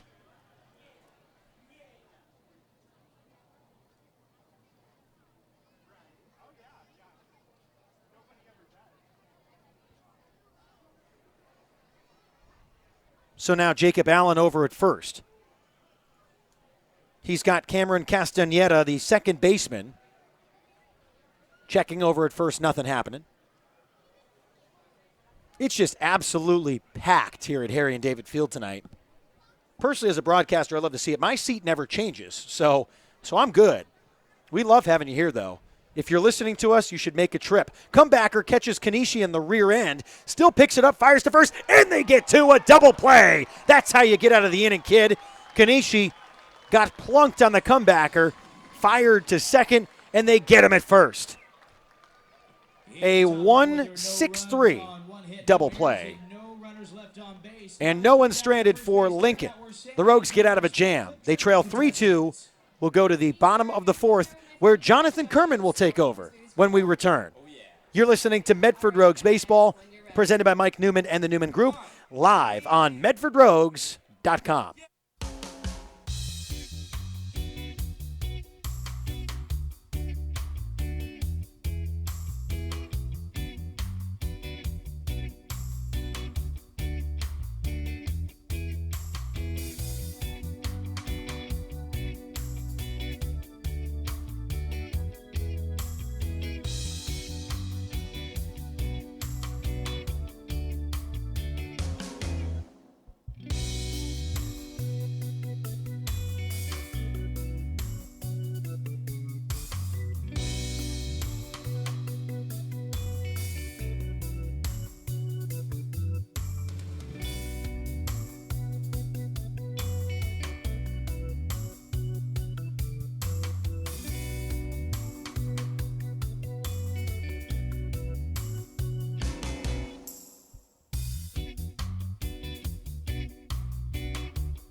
Welcome back to Harry and David Field. I'm Jonathan Kerman. You're listening to the Medford Rogues live stream brought to you by Michael Newman and the Newman Group. Scotty Wright up at the dish, swings the first pitch. It is a foul ball, and the count is 0-1.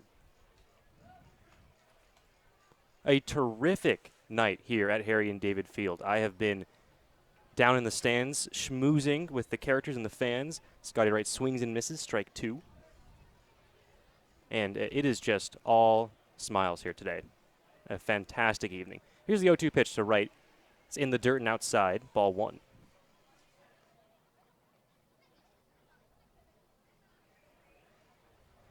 We have Chewbacca, Qui-Gon Jinn, Rey, a Stormtrooper, a Sand Trooper. 1-2 pitch is high and outside, and the count evens to apiece. 3-2 Potters in the bottom of the 4th inning. Scotty Wright at the dish.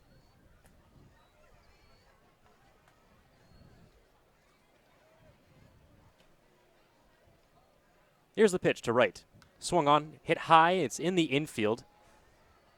Shortstop Jake Boyd is there and finally makes the catch. That was a high one. So 1 down here in the bottom half of the 4th inning. And coming up, top of the lineup for the Medford Rogues, third baseman Davis DeLorphis.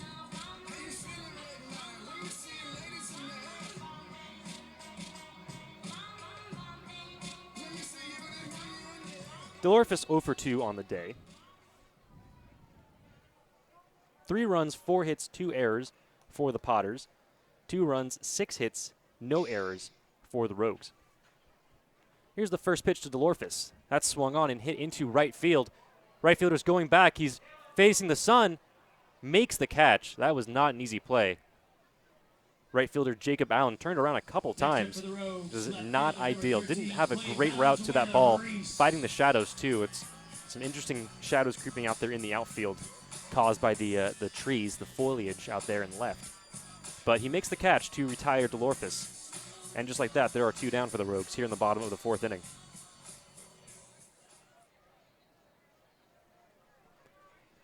So Clay Valenzuela-Reese is up at the dish, and he gets plunked in the head. Oh, my gosh.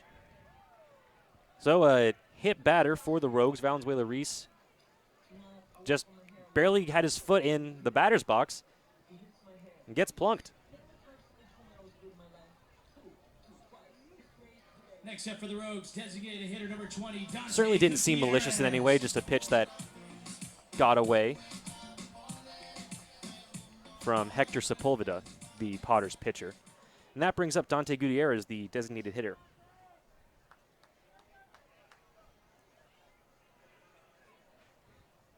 Gutierrez reached on an error in the first and grounded out in the second. Here's the pitch.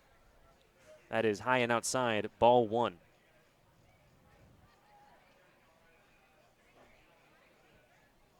Another beautiful night here at the ballpark.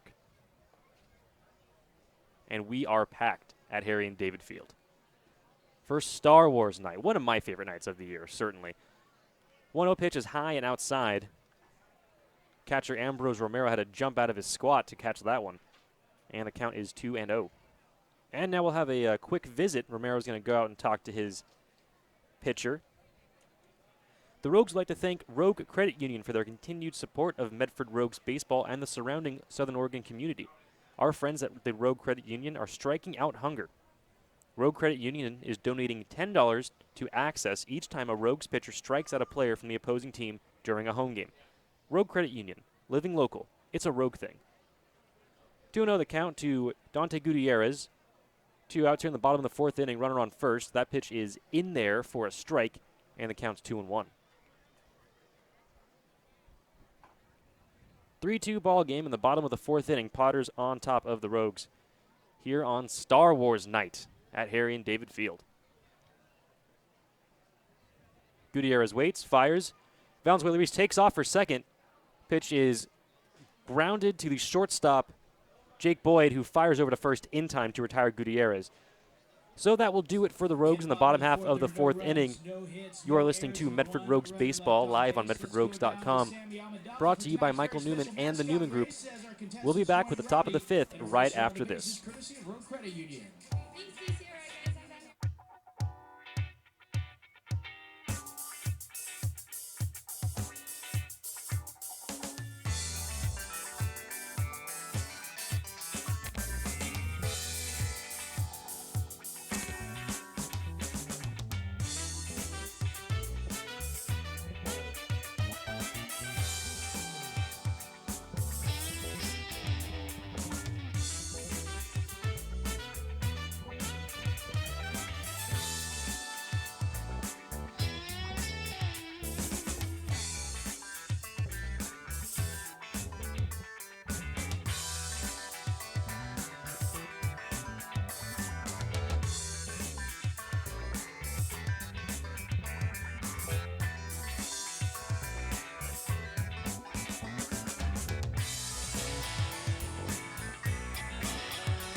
You're listening to Medford Rogues Baseball live on MedfordRogues.com, brought to you by Michael Newman and the Newman Group. I am Jonathan Kerman on the call with you for these middle innings.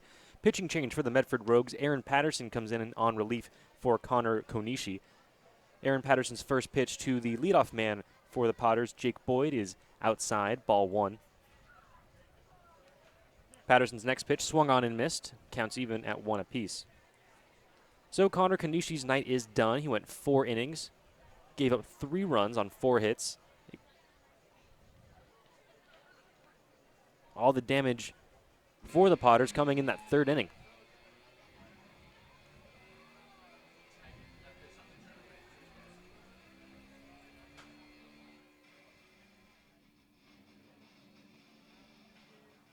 One and 1 the count to the leadoff man, Jake Boyd. He lays down the bunt. Patterson fields it nicely, fires it over to Josh Berman in time to get Jake Boyd. Next up for Lincoln, designated hitter number 12. So that'll bring up the designated hitter, Gilbert Sauceda.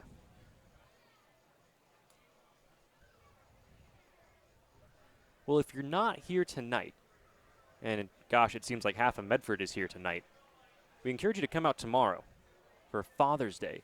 First pitch to Sauceda is high and outside, ball one. Some really special stuff going on for you guys tomorrow. Here's the 1-0 pitch.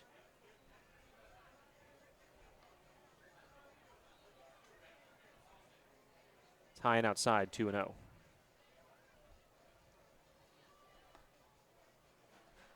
Next pitch is outside again, ball 3. 3 balls, no strike to Gilbert Sauceda. Aaron Patterson on the mound in relief for Connor Konishi. That pitch is in there for a strike, and the count is 3-1.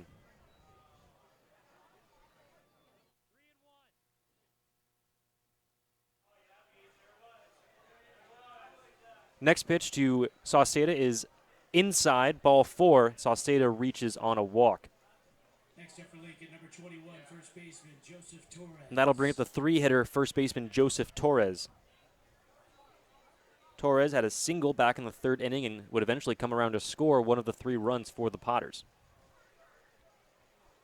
3-2, Potters on top of the Rogues here at Harry and David Field.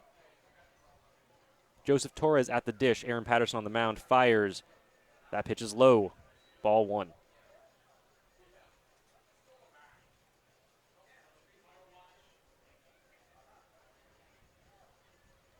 Gilbert Sauceda at first. Josh Berman holding him on. Aaron Patterson gets the sign from Isola. Sets, fires. That is just a little high. Count is 2-0. And Isola will come out and have a quick conversation with Aaron Patterson. So, Father's Day, tomorrow. A lot of really, really cool stuff for you guys. We have we're opening up the field earlier in the day from 10 a.m. to 1 p.m. We're encouraging fans and their families to come on out and play a game of catch with Rogues players and coaches. We also are having a big league brunch with Freddie Sandoval, our director of player development for the Rogues. Here's the pitch. That's high and outside. 3-0 the count to Joseph Torres. Gilbert Sauceda at first. Austin Swift, the left fielder, waiting on deck. The biscuit and gravy brunch. Sounds delicious. I'm going to be there. I know that. Here's the pitch. That is called on the outside corner for a strike. Torres didn't like the call. He's having a quick conversation with the home plate umpire.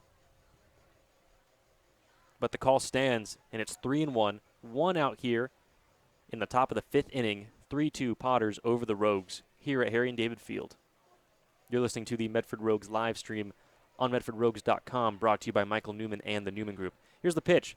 Swung on, that's it to the 3rd baseman, DeLorfis. DeLorfis fires it over to second in time to get the double play back over to first. So the Rogues turn the double play. It's the 5-4-3 double play. DeLorfis to Jaden Hanna to Josh Berman. That will retire the Lincoln Potters. We head to the bottom of the 5th inning, 3-2. Rogues looking to make a quick comeback here. It's been some exciting baseball these past few days. We'll talk about it on the other side of this break. You're listening to the Medford Rogues baseball live stream on medfordrogues.com, brought to you by Michael Newman and the Newman Group. We'll be back right after this.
You're listening to the Medford Rogues live stream on medfordrogues.com, brought to you by Michael Newman and the Newman Group. I am Jonathan Kerman on the call with you for these middle innings. Stepping up for the Medford Rogues, catcher Alex Isola.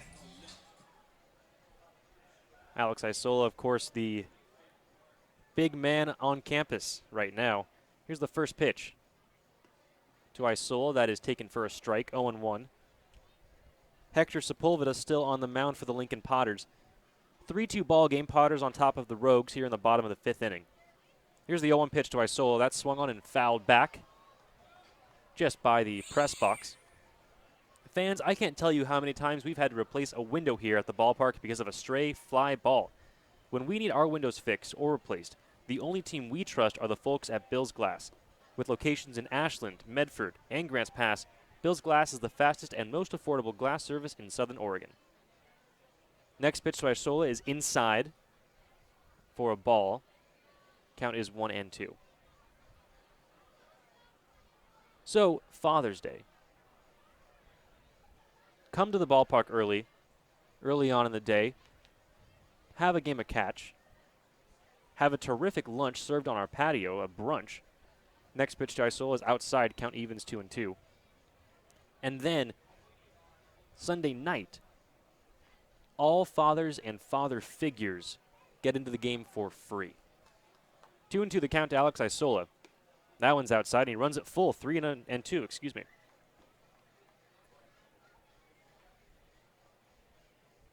So that should be a terrific night tomorrow. It is a fantastic night tonight. Star Wars night at Harry and David Field. It's incredible. 3-2 pitch to Isola is hit to the third baseman, Brandon DeBenedictis. DeBenedictis fires over to Joseph Torres, who makes the catch, fighting the sun. Man, every play over to first base is tricky in these early innings because that sun is right in the first baseman's eyes when he's trying to field a catch from his infielders. So Isola grounds out, and that brings up the first baseman, Josh Berman.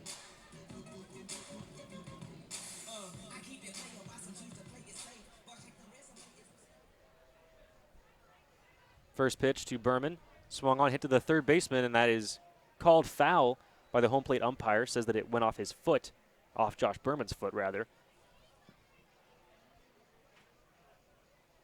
I'd like to thank the Bogini family listening in from Northern California, El Dorado Hills. Thank you so much. I appreciate the kind words. Happy to bring the call to you, whether you're rooting for the Rogues or the Potters. It's all baseball. Here's the 0-1 pitch to Berman. That is down and in. Count is 1-1. Bottom of the fifth. 3-2 ball game. Potters on top. 1 out. No one on base. Josh Berman at the dish. Next pitch, swung on and missed. Strike 2.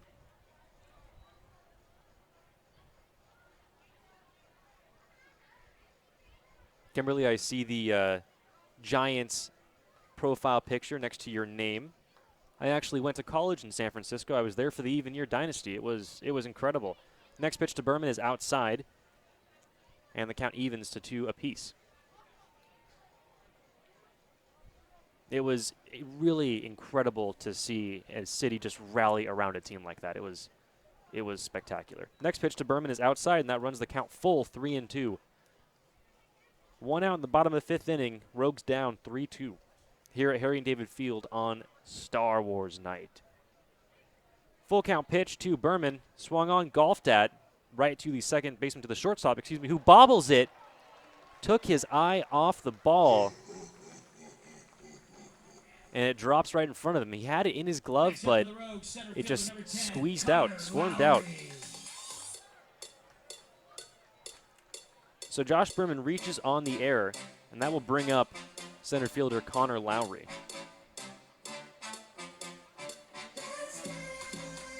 Now, I'm as much a fan of Connor Lowry's walk-up music as the next guy. I think it's great. It gets the crowd pumped up. It's a great song. However, we've gotten some copyright claims from YouTube. First pitch to Connor Lowry is fouled at. Count is 0-1. We've had a couple of our streams taken down because they've had copyrighted material that's been played at the ballpark for the fans. And we're working with YouTube, with the respective label companies, record companies who own these songs, to see if we can't get them back up for you. Next pitch to Connor Lowry is down. 1 ball, 1 strike, 1 out in the bottom of the 5th inning. 3-2 Potters over the Rogues.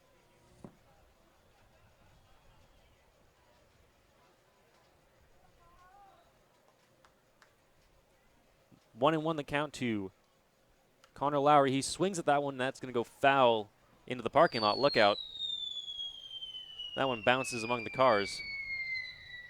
Count is 1-2. Runner on first for Connor Lowry with 1 out in the bottom of the 5th inning. You're listening to Medford Rogues Baseball, brought to you by Michael Newman and the Newman Group. Here's the pitch. That one is hit sharply out through the left field side.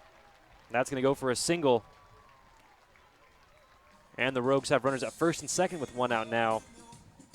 And second baseman Jaden Hanna comes up to the dish.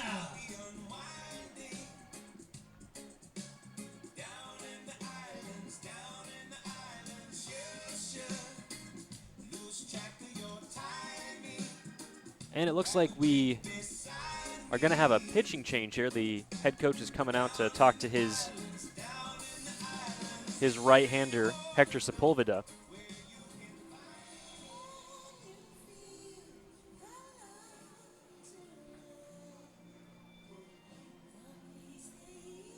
Now, you won't hear me say that Harry and David Field isn't the most beautiful ballpark I've ever seen.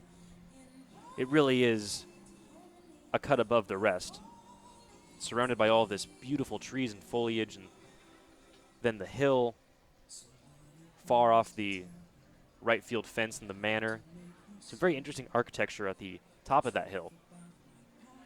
But AT&T Park is it's something special, that's for sure. I don't think it's a stretch to say that AT&T Park is the most beautiful ballpark in the entire Major Leagues. No bad seat in the house, and watching the sunset over the bay, just like in that famous song by Journey that they play during the 8th inning rally. It really is a special place. Stepping into the batter's box is Jaden Hanna. He takes a first pitch strike. Count is 0-1. 3-2 ball game. Potters on top here in the bottom half of the 5th inning. 1 out, runners at first and second. Jaden Hanna trying to tie this ball game up. Here's the pitch. That one's hit to the left side. Left fielder Austin Swift ranging over, makes the catch, and everyone retreats back to their base. So 2 outs now in the bottom of the 5th, and that will bring up Jake Hellwig. Right fielder number 27, Jake Hellwig. While I was in college, I worked in an office, architecture firm in the financial district, and it was a typical 9-to-5 job. But it was about a 15-minute walk from AT&T Park. First pitch to Jake Helwig is taken outside, ball one. Josh Berman at second, Connor Lowry at first. 2 outs in the bottom of the 5th inning, 3-2 game. Hector Sepulveda did stay in. It was just a quick mound visit. That pitch is smoked by Jake Helwig into right field, and they are going to have to hold everyone. He hit that so hard, it bounced right to the right fielder. There was no way Josh Berman was going to be able to score on that one. But Jake Helwig does reach and moves everyone up 90 feet. And that loads the bases for shortstop Scotty Wright.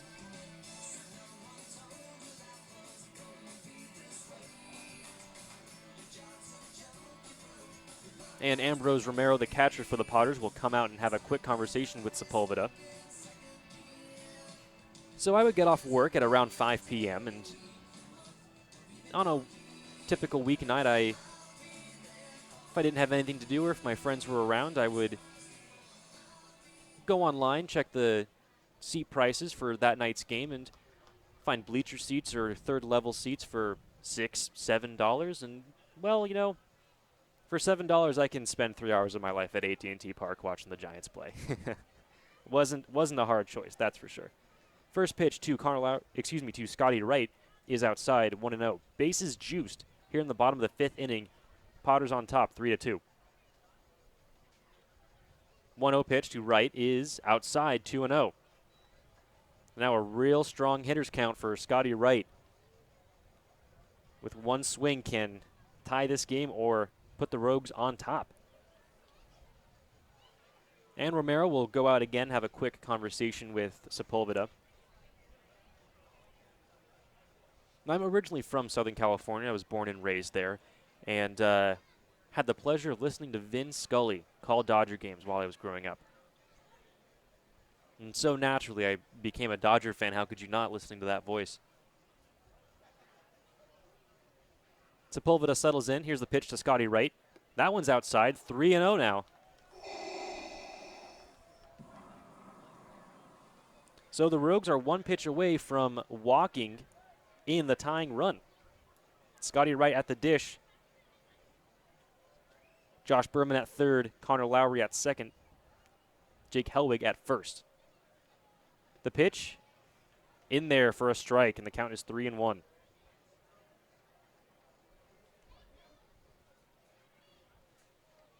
Three and one, 2 outs, bottom of the 5th inning. Scotty Wright at the plate with the bases juiced. Sepulveda sets, fires, swung on and missed. Strike 2. So the runners will be moving. Full count, 2 outs.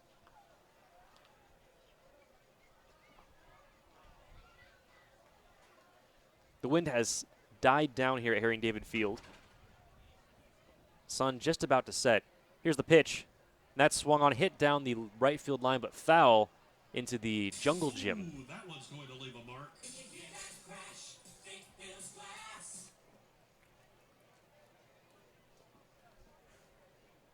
Rogues fans, if you're looking for a used car or truck, why not head to the dealer that will give you the best quality vehicle at the best price? Cradle Lake Ford uses real-time tracking software to research similar makes within hundreds of miles to give you the best car shopping experience while saving you time and money. Cradle Lake Ford. Right cars and trucks, right prices, right experiences. Here's a 3-2 pitch that is popped up, and that is going to head foul into the packed stands. Look out. And a lucky fan almost made the catch. Everyone's okay. Count stays 3-2. We'll do this again. Everyone walks back to their base. Full count, 2 outs. Bottom of the 5th inning, bases are juiced for Scotty Wright in a 1-run game. Sepulveda getting the sign from Ambrose Romero. Checks the runner at third. Now comes to the dish. Swung on, fouled back again. And so we will do it again.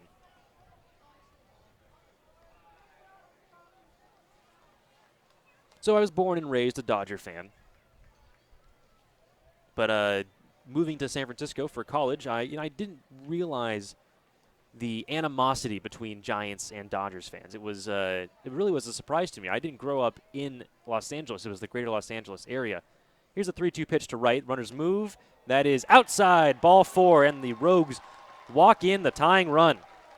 Josh Berman comes around. You'll remember back in the top of this inning, Josh Berman reached on an error by shortstop Jake Boyd. And that run comes around to score. It is not an earned run on Sepulveda, but it counts. And we have a tied game in the bottom of the 5th inning. Bases still juiced, and it looks like we may have that pitching change that I talked about. We'll be back right after this. You are listening to Medford Rogues Baseball on MedfordRogues.com. I am Jonathan Kerman. Thank you all so much for listening. I really appreciate it. Feel free to hop on the chat. Let me know where you're listening from. We'll be back with the new pitcher right after this.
You're listening to Medford Rogues Baseball live on MedfordRogues.com, brought to you by Michael Newman and the Newman Group. I am Jonathan Kerman on the call with you guys for the middle innings while Brian Schnee takes a quick break, rests those sweet, sweet vocal cords. Bases are juiced for the Medford Rogues in the bottom of this 5th inning. 1 run's already come across. Hector Sepulveda's night is done. He goes 4 2/3, giving up 3 runs, just 2 earned, but did give up 8 hits. So, been dancing out of a lot of trouble, getting in and out of some jams.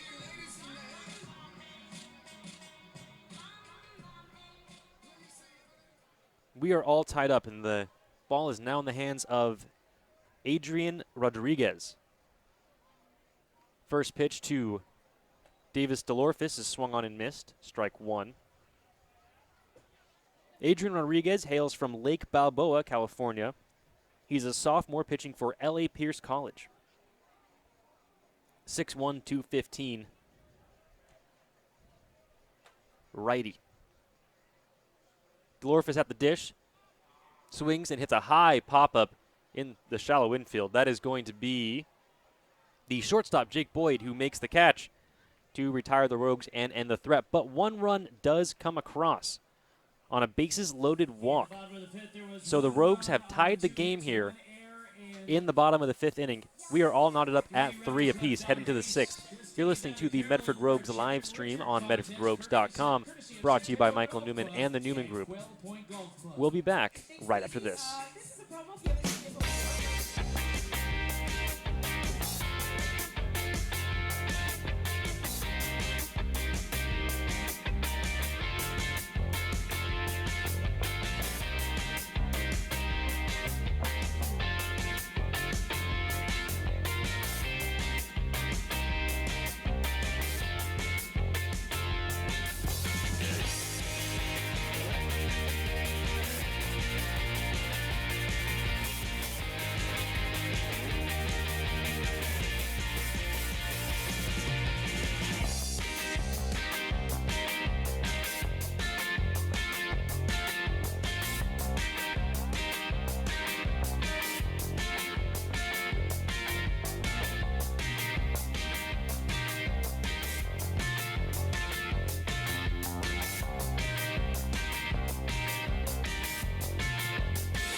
You're listening to Medford Rogues Baseball on MedfordRogues.com, presented by Michael Newman and the Newman Group. Pitching change for the Medford Rogues. Aaron Patterson pitching 1 inning in relief. Who is that new pitcher, you ask? Well, that's number 15, Taylor Frost. First pitch from Frost is in there for a strike. The second one's high. Count is 1 apiece. 3-3 ball game here in the top of the 6th inning. All knotted up here on Star Wars night. Medford Rogues and the Lincoln Potters. 1-1 pitch from Frost, swung on and missed. Count is 1-2. At the dish, the left fielder, Austin Swift.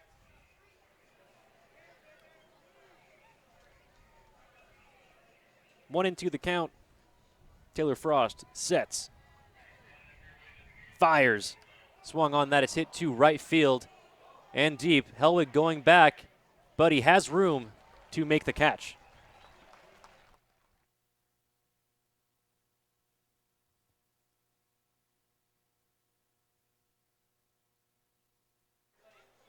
So that'll bring up Ambrose Romero. 1 out in the top of the 6th inning.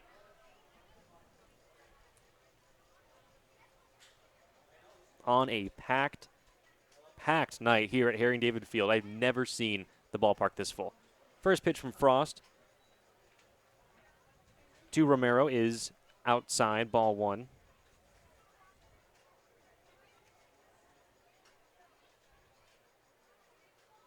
Next pitch swung on and missed. Counts even, 1 apiece.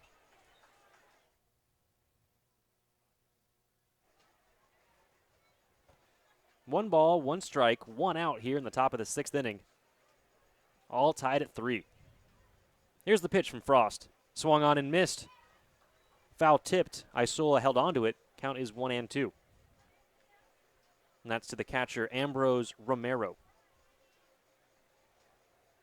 Romero is 0 for 2 on the day with a strikeout. Wind's picked back up a little bit. Here's the 1-2 pitch. In the dirt. Count is even at 2 apiece.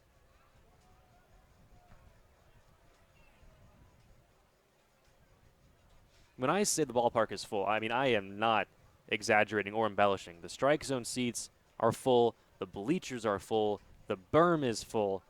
Even the patio is full. We are at capacity here in Herring David Field, and it is just so great to see. 2-2 the count to Romero. Swung on, fouled back. And we'll do this again.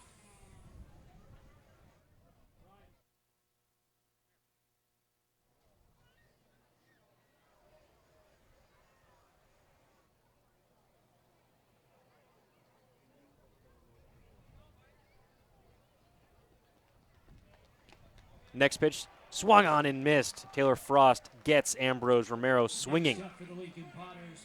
So we have 2 outs now in the top of the 6th inning. And that will bring up Braden DeBenedictis.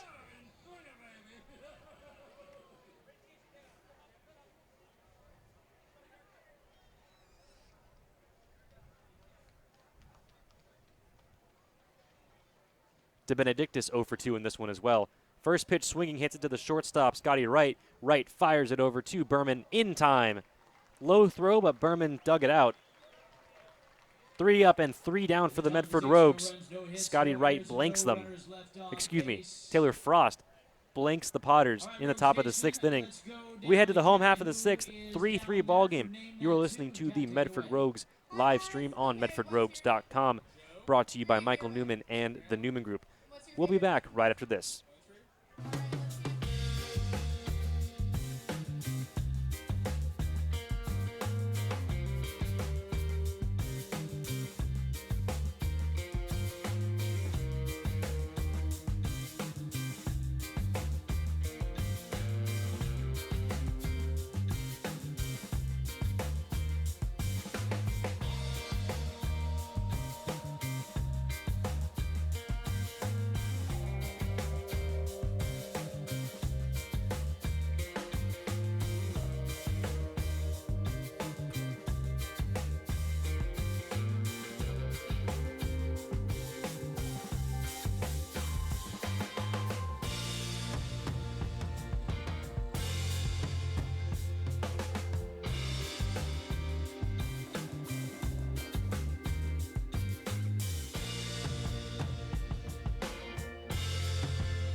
You're listening to the Medford Rogues live stream on medfordrogues.com.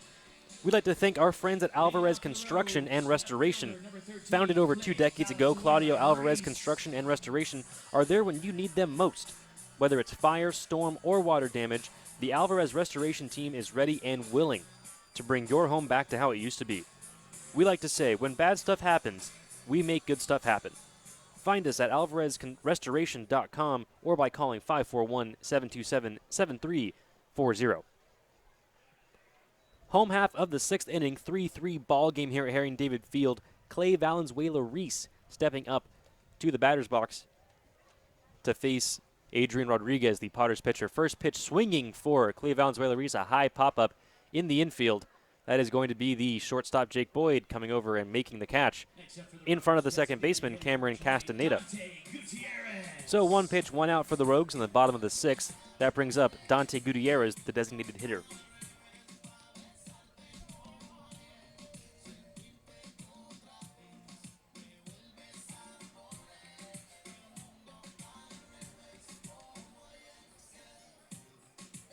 Dante Gutierrez reached on an error in the first, grounded out to short the next 2 times up. He is 0 for 2, excuse me. First pitch to Gutierrez is on the outside part of the plate for a strike. Ball 1. 1 out here in the bottom of the 6th inning. Tied ball game. Next pitch to Gutierrez, another called strike.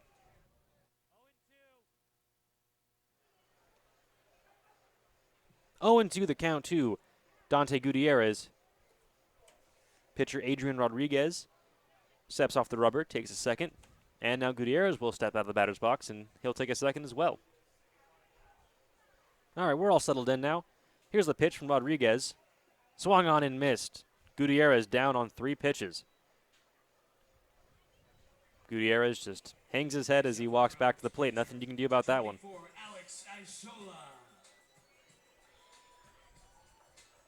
Rodriguez just blew that one by him.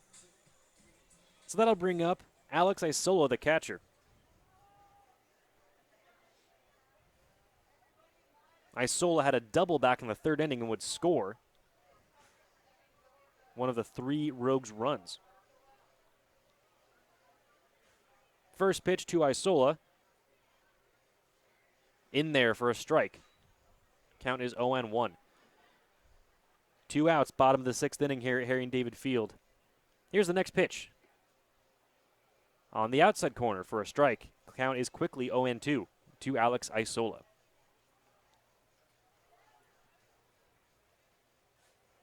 Rodriguez working fast, fires a pitch, checked at.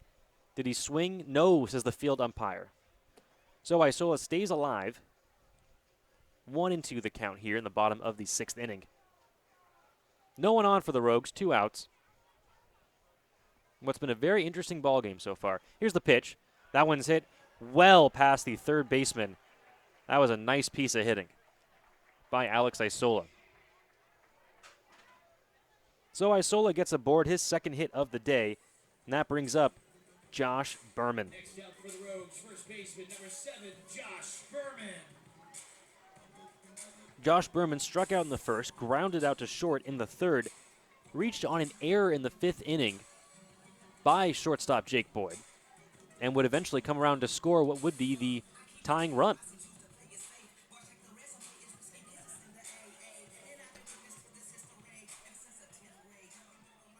Three runs, 4 hits, 3 errors for the Potters. 3 runs, 4 hits, no errors for the Rogues.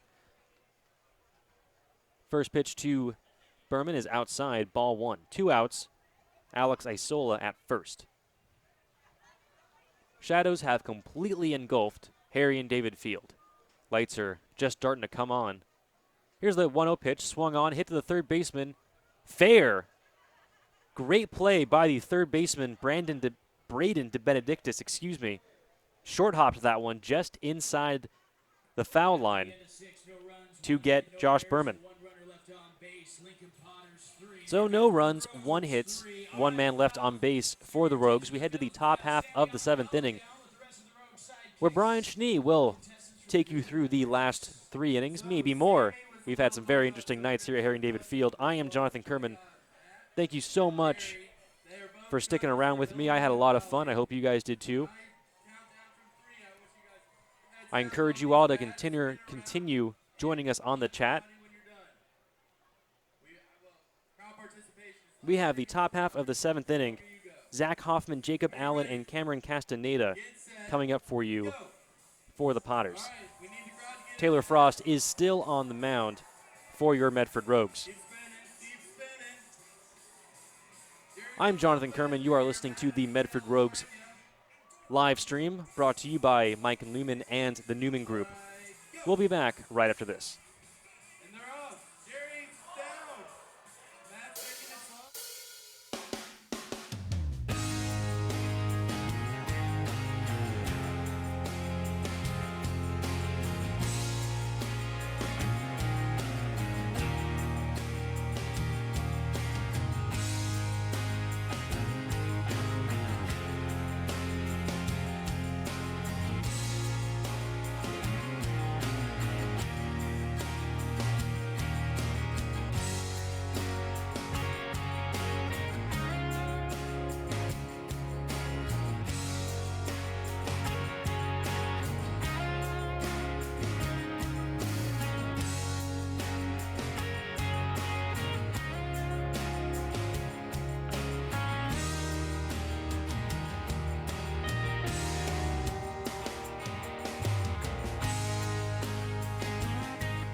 You're listening to the Medford Rogues live stream brought to you by Michael Newman and the Newman Group. I am not Brian Schnee. I am still Jonathan Kerman. Brian Schnee taking off one more inning. Zach Hoffman at the dish for the Potters. Taylor Frost on the mound for the Rogues. First pitch in there for a strike. Count is 0-1. Top of the 7th inning in a 3-3 ball game here at Harry and David Field on Star Wars night. Frost sets, fires. That pitch is hit high on the left side of the field. It's going to be the third baseman, Davis DeLorfis, who makes the grab in foul territory to retire Hoffman.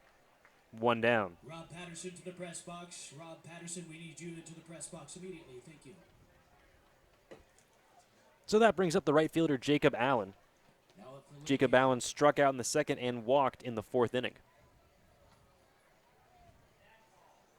Zachary. Located just 5 minutes from the I-5 and Grants Pass, Hellgate Jetboat Excursions is the only place you need to go for the ultimate Rogue River experience. Jet through historic Hellgate Canyon, lounge at the exclusive OK Corral, and feast on all-you-can-eat homemade barbecue. Visit www.hellgate.com to book your experience today. We have a pinch hitter, actually, for Jacob Allen. That is number 7, Zachary Hall. So Zach Hall is at the dish. First pitch from Frost is high and outside, ball 1.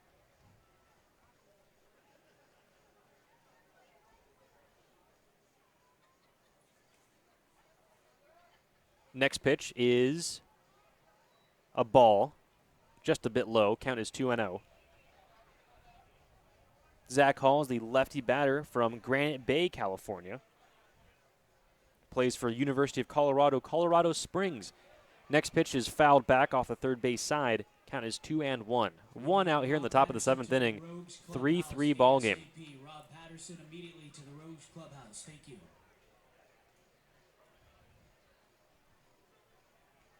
And the ballpark is still buzzing. I don't think anyone's left. Next pitch is swung on and missed. Count is even at 2 apiece. 3 runs, 4 hits, 3 errors for the Potters. 3 runs, 4 hits, no errors for the Rogues. Next pitch is high to Zach Hall, and that runs the count full.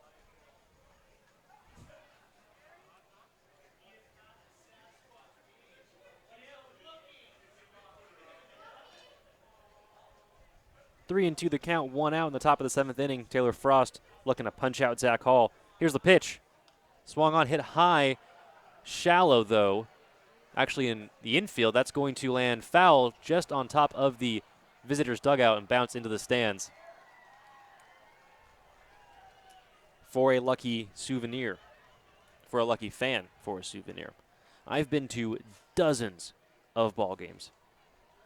Can't say hundreds just yet, but definitely dozens. And I have never caught a foul ball or a home run ball for that matter. Never even come close. Luck will average out, though. Next pitch to Zach Hall is down and in, ball 4. So Zach Hall works a walk in the 7th inning, and that'll bring up the second baseman, Cameron Castaneda.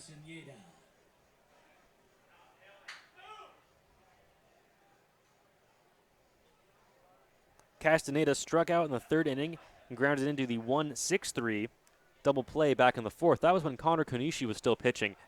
The ball actually hit Konishi in the upper thigh region, we'll say. First pitch to Castaneda is in there for a strike, 0-1. So Konishi knocked it down with part of his body. Was able to turn the double play. It was pretty spectacular. Next pitch is outside for Castaneda. Count is even 1 apiece. 1 out, runner on first here in the top of the 7th inning. 3-3 ball game here at Harry David Field.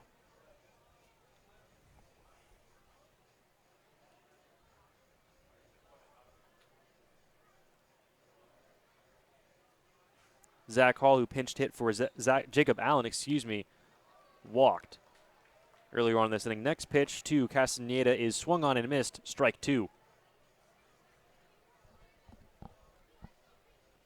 So 1-2 the count. Taylor Frost getting the sign from Alex Isola. Here's the pitch. Swung on and missed, strike 3. So Castaneda down on strikes. Taylor Frost retires another one. Next up for Lincoln, number 6, shortstop Jake Boyd. And that will turn the lineup over for the Potters. Shortstop Jake Boyd stepping in.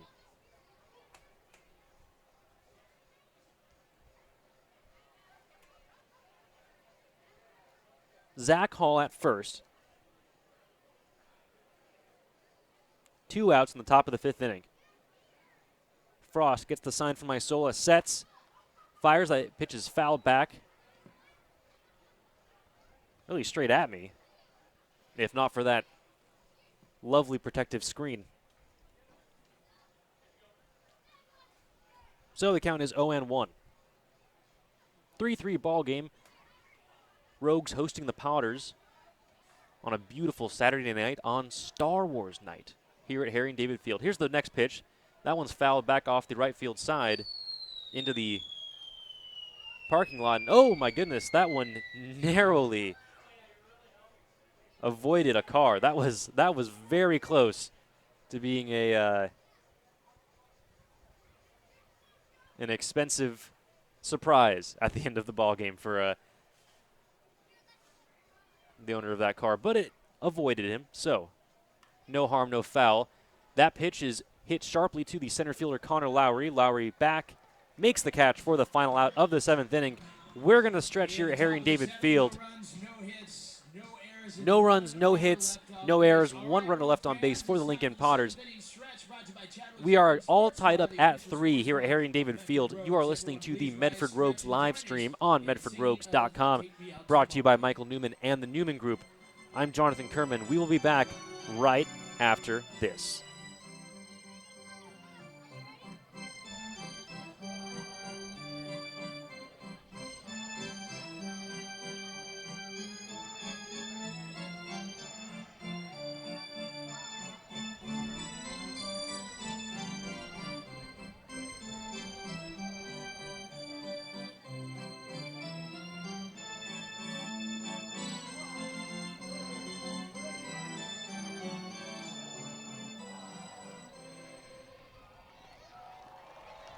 Thank you, fans. Hey, we'd like to acknowledge former North Medford player That was Michael a Brown, local kid, was drafted little in the sneak peek 19th of the round atmosphere by here at Miami Harry and David Marlins. Field on Star Wars Wilson night. Park State is in the crowd in attendance We have tonight, so officially congratulations, licensed Micah. Lucasfilm's Star Wars characters here. And I mean, these costumes are authentic. They are the real deal. We have a Stormtrooper, we have a Sand Trooper, Qui-Gon Jinn, we have a Imperial General, Leading off for the Rogues, center fielder but number 10, the character that stole the show was a 7.5-foot tall Chewbacca.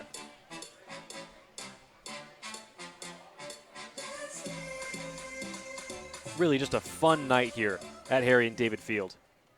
Leading off for the Rogues in the bottom of the 7th is center fielder Connor Lowry. Lowry tries to bunt, doesn't get it. Count is 0-1. 3-3 ball game here at Harry and David Field. Potters doing all of their damage in the 3rd inning. Next pitch to Lowry swung on and missed. Rogues scratching 1 in the 2nd, 1 in the 3rd, and 1 in the 5th.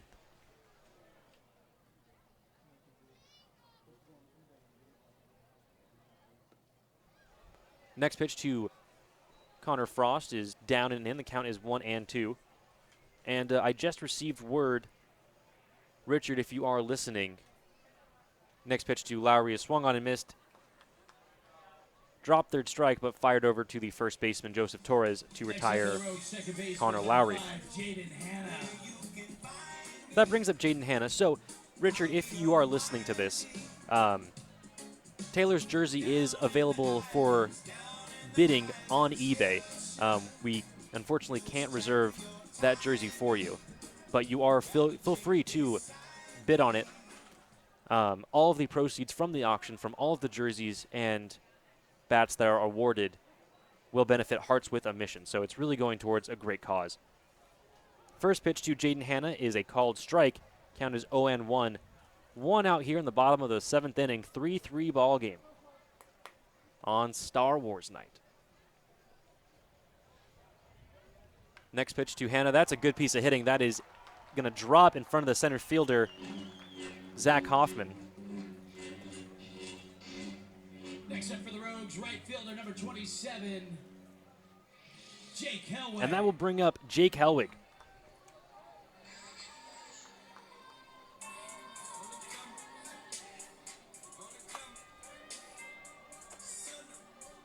So Jaden Hanna on first, Jake Helwig stepping in.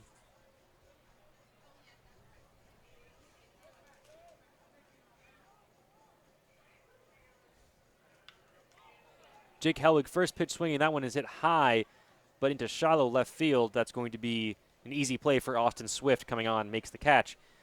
And just like that, there are 2 down in the bottom of the 7th inning. Next up for the Rogue, shortstop number 8, Scotty Wright. And that'll bring up Scotty Wright.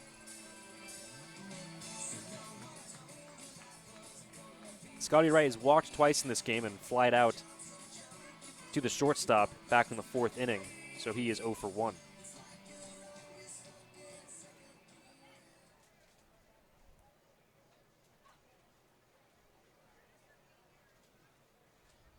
First pitch to Wright is swung on and missed. Strike 1.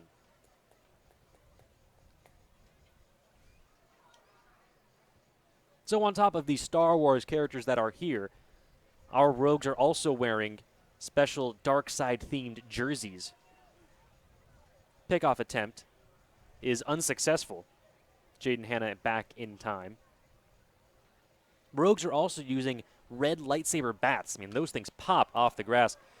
That pitch is hit to the second baseman, Castaneda. Fires it over to Joseph Torres in time to retire Scotty Wright. And that does it for the 7th inning. We head to the 8th. We are still all tied up here at Harry and David Field, 3-3. You're listening to the Medford Rogues live stream on MedfordRogues.com, brought to you by Michael Newman and the Newman Group. I'm Jonathan Kerman. You're going to want to stick around because we've had some incredible baseball these past few nights, and I feel it in my gut. We're going to have another memorable ending here. So stick around with us. We'll be back right after this. The first base bleachers.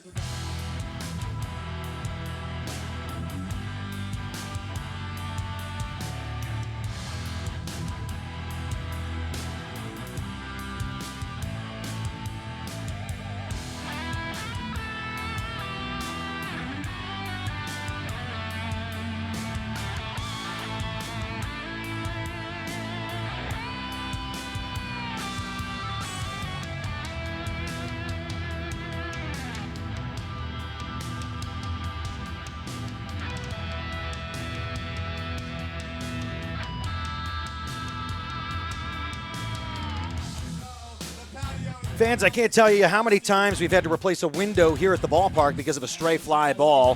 When we need our windows fixed or replaced, the only team we trust are the folks at Bill's Glass. With locations in Ashland, Medford, and Grants Pass, Bill's Glass is the fastest and most affordable glass service in Southern Oregon.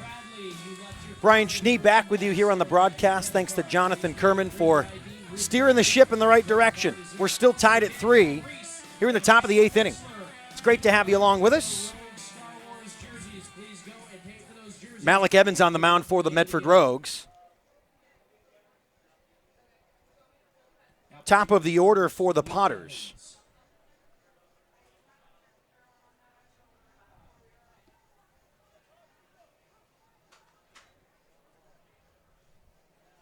Gilbert Sauceda up at the plate here, the 2-hitter in the lineup. First pitch swung on, the next one swung on as well. Count 0-2. Evans making his first appearance here tonight. Fourth pitcher for the Medford Rogues. Malik Evans making his 5th appearance overall. Has thrown 5 2/3 innings on the season, surrendering 4 earned runs on 11 hits. He's struck out 4, walked 4, as an ERA currently of 7.94. Here's the 1-2 pitch. Below the knees, and the count is 2-2. We are tied at 3 here in the top of the 8th inning. Rogues have 10 hits tonight, just 4 for Lincoln. A high chopper to the second baseman. Hannah sits back and fires to first for the out. Joseph Torres will step in. Grounded into an inning-ending double play in the 5th. Does have a hit, though, and a run as well. Was the final Potter to score in the 3rd inning.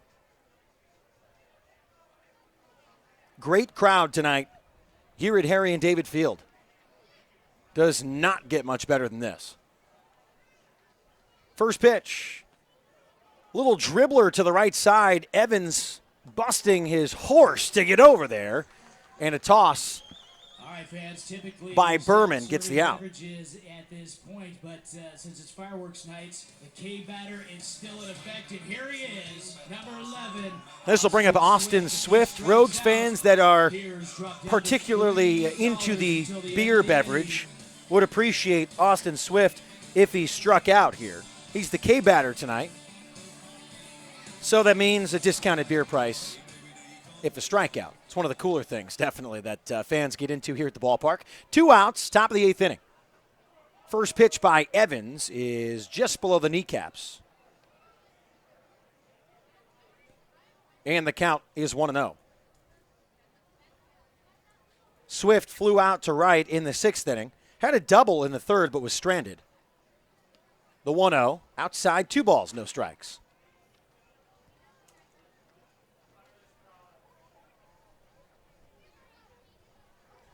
Count 2-0. Top of the 8th, we're tied at 3. The pitch from Evans in there for a strike. Count 2-1.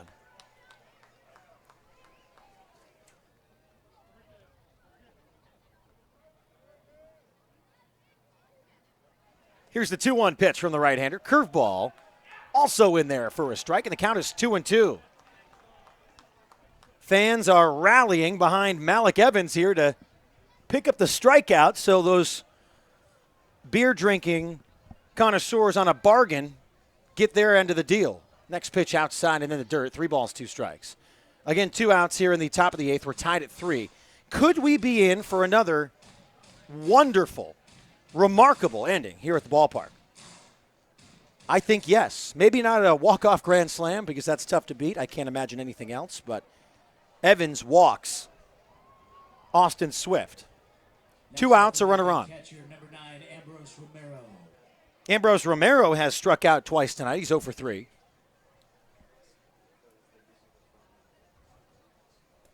Romero in the left-handed batter's box. Evans now has Swift over on first. Rogues got 1 in the bottom of the 2nd. They had a 1-0 lead. Then 3 for Lincoln in the top half. 1 in the 3rd, 1 in the 4th. Rather, the 5th, pardon. And the game tied at 3. Evans hurls a strike. Count 0-1. From the stretch, the hold from Evans. He deals. Fastball up and away, 1-1.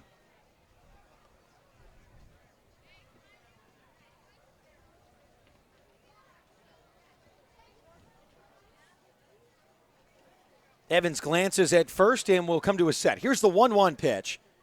A dribbler again over to Jaden Hanna. Sits back, fires to first, and the Rogues get out of the top of the 8th inning.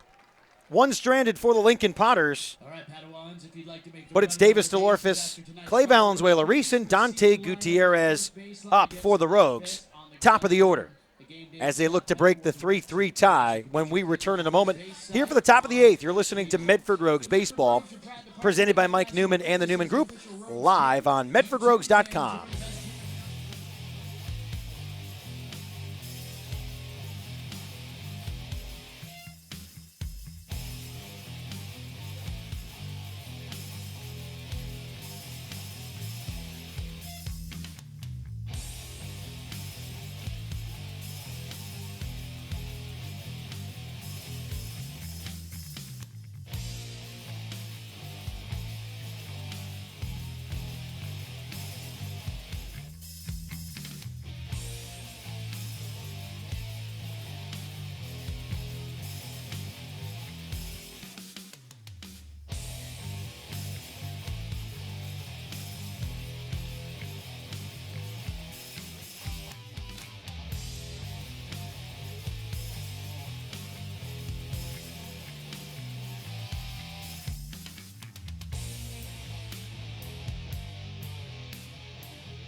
Rogues are back in action tomorrow night, and of course it's a Sunday, which means Fred Meyer Family Fun Sundays here at the ballpark.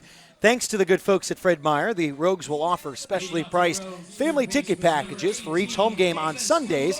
4 tickets, 4 hot dogs, 4 fountain drinks, 4 souvenir baseballs for just $44. Can only get them at the local Fred Meyer stores in the Rogue Valley. There are 3. Don't miss out on the fun. Tomorrow is a Fred Meyer Family Fun Sunday. First pitch to DeLorfis, and he lines it into left field for a base hit here in the bottom of the 8th. After that leadoff single, that brings up left fielder number 13, Clay Valenzuela Reese.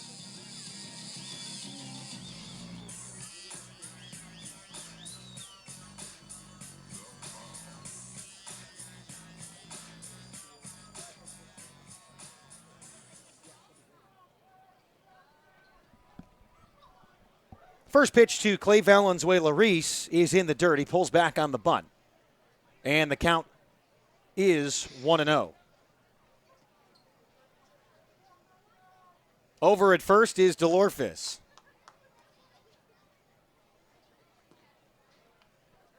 Bunt laid down to the right side. No one over to cover first, and a single for Clay Valenzuela Reese. He extends the hit streak to now 13 games for Clay Valenzuela Reese.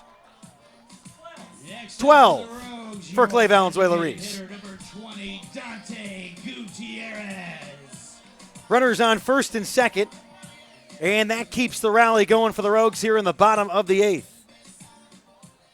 So Clay Valenzuela Reese now a 12-game hitting streak. After a while, I apologize, it all blends together, but we're happy we got it right. Thanks to BG Gold, we Pinch hitting. let me know. One, out of Western Oregon University, Bryce Tilton.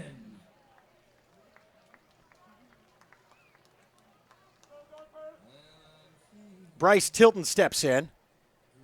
Good to have Bryce back in the lineup. Ben, man, it feels like a week or two since we've had Bryce back in the lineup.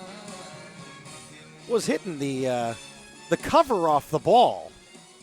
He's only appeared in 4 games. Comes in as a pinch hitter. It lays down the bunt straight at the pitcher. Runners advance, and again, no one to cover first base. Another infield single. No outs. Bases loaded in the bottom of the 8th.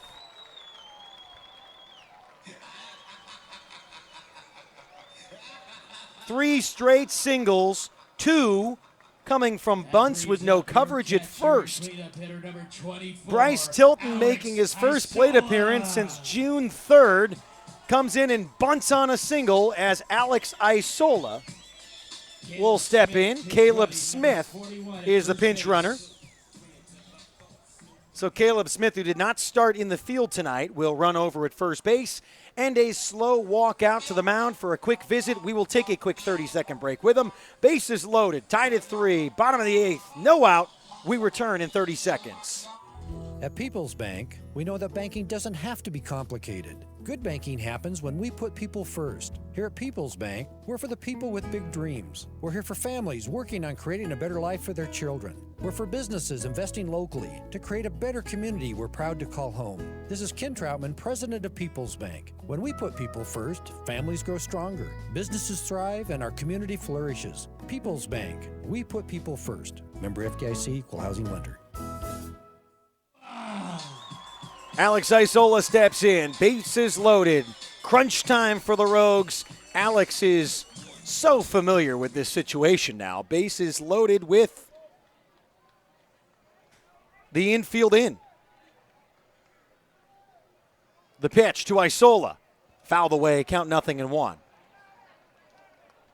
Now Isola hit the walk-off grand slam 2 nights ago in the bottom of the 9th with 2 outs, the 2-0 count, and he drilled it over the scoreboard and left.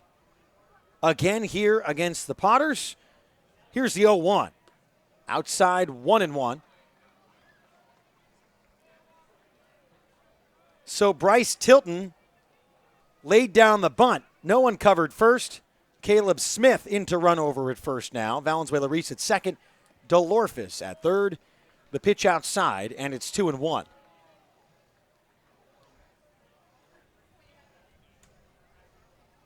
Tied at 3 here in the bottom of the 8th inning. From the stretch, the right-hander deals, foul away, and the count is 2-2. Rodriguez came in the 5th inning. Has thrown 2 1/3, surrendering 5 hits, striking out just 2. And he's on the hook for everything here. Bottom 8, infield in. Bases juiced for the Rogues. The 2-2 pitch will take a little bit longer to be thrown as Rodriguez steps off the rubber.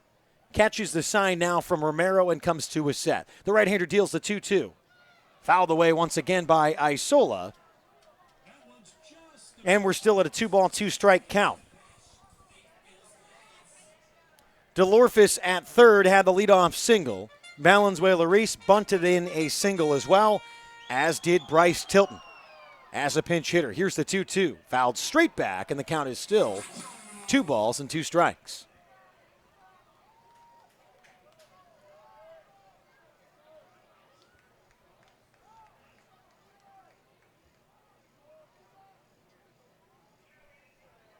Again, the count is 2-2. Bottom of the 8th, bases loaded. The 2-2 pitch outside, 3 balls, 2 strikes.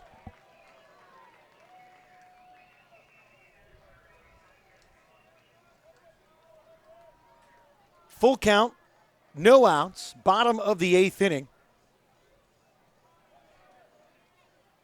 We are tied at 3. The pitch to Isola, fouled away. You'll hear that one. Maybe not, just over the press box, and the count's still full at 3 balls and 2 strikes.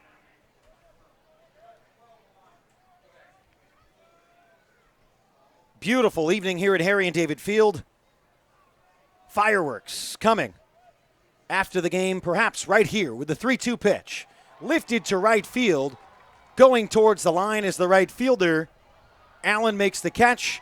The tag from Delorfus, he slides in safely. The Rogues take the 4-3 lead off the bat of Alex Isola. The Utah boys get it going here in the bottom of the 8th inning. Josh Berman steps up.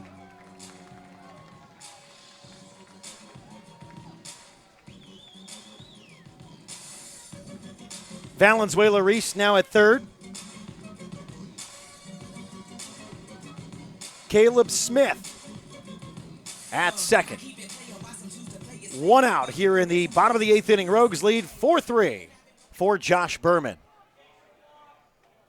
And they are going to walk Josh Berman to get the bases loaded again.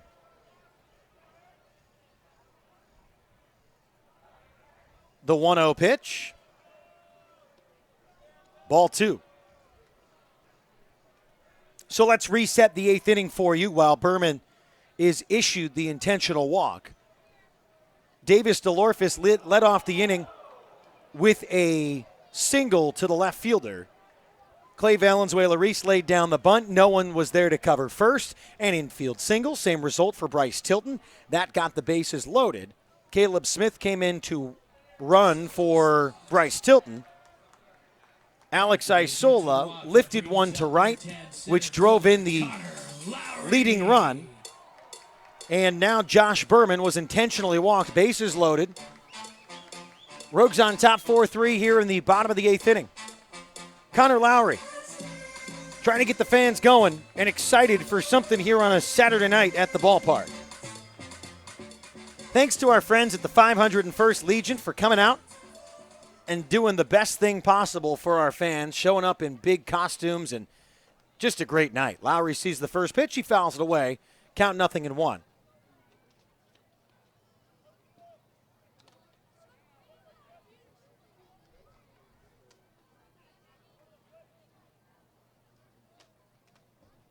Here's the 0-1. Just outside. The count is 1-1. Rogues with the bases loaded, 1 out. They just took the 4-3 lead. Berman at first after the intentional walk. Lowry struck out in his last at bat, but is a recipient of good pitches tonight, where he was actually able to collect a couple hits and a miscue in the field and another by the Lincoln Potters. 1 run scores, another on the way. Josh Hogan has the windmill. How about another for the Rogues? And they take a big lead off of a routine fly ball, miscued by the second baseman, thrown away into left field. 3 more runs score, and the Rogues lead by 4. It's 7-3 in the bottom of the 8th inning. You can't make this stuff up. The Lincoln Potters had the greatest start to the season. They come up here and look like deer in the headlights when playing in Medford. Jaden Hanna will step up, and everyone wants to talk about it with the umpires, so they're having discussions. They can't really make too many changes. Eric Bloom turns right back around and walks to the dugout. Rogues on top, 7-3.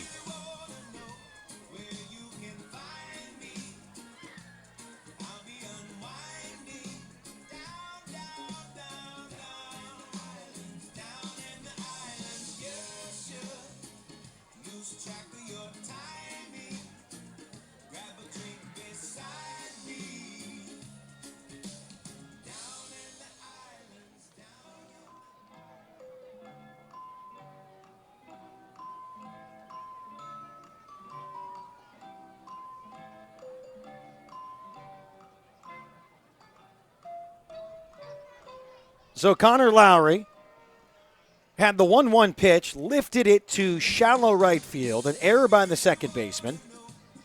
Josh Berman moved up, Caleb Smith moved up, Clay Valenzuela scored, then Smith and Berman both came around to score, and the Rogues lead 7-3. Lowry at third base with 1 out here in the bottom of the 8th inning.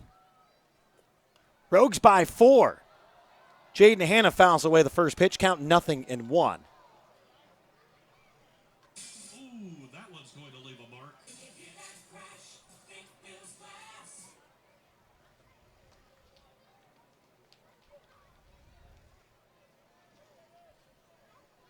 Rodriguez comes to a set. Here's the 0-1.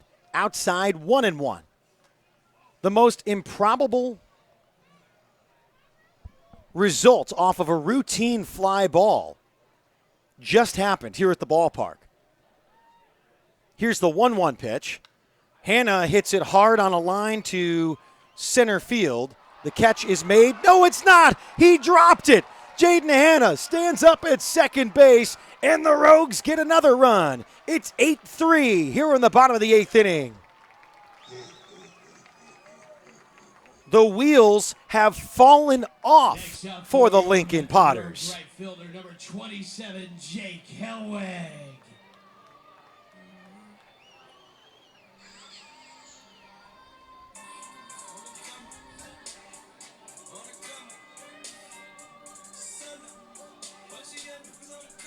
So Jake Helwig steps in with a runner in scoring position. The Rogues get 5 in the bottom of the 8th inning, and they lead 8-3. What a turn of events. First pitch to Helwig is a called strike.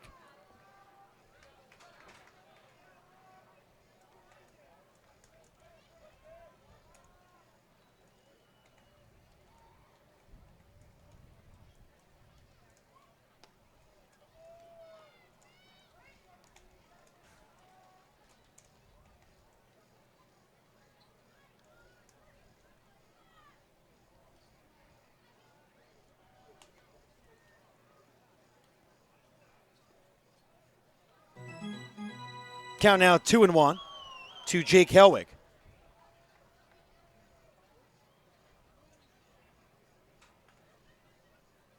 Runner on second is Jaden Hanna. After a sacrifice to the center fielder that was dropped, I believe Hanna's still going to get that the RBI.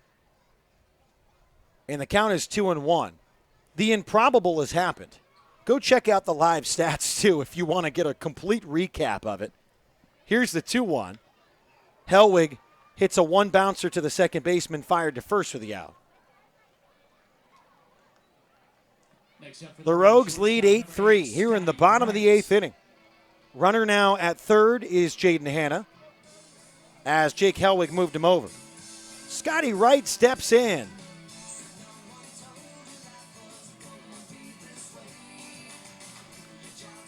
Rogues benefiting from one of the more improbable feats.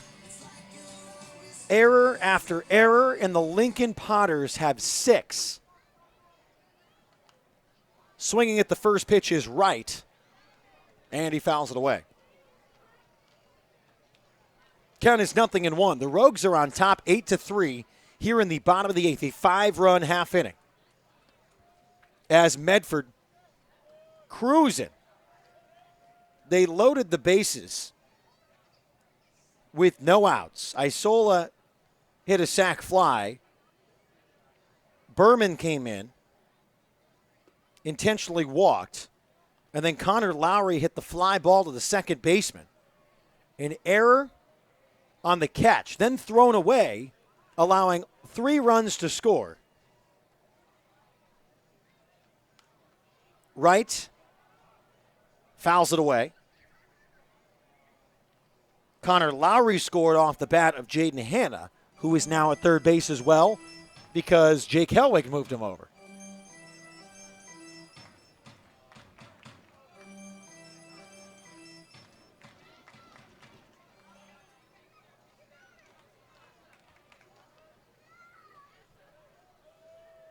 Two balls, 2 strikes.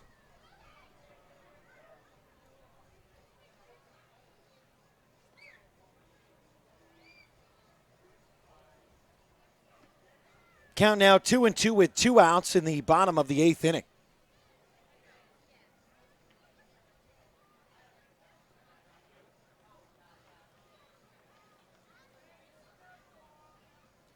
Count now 3 balls and 2 strikes.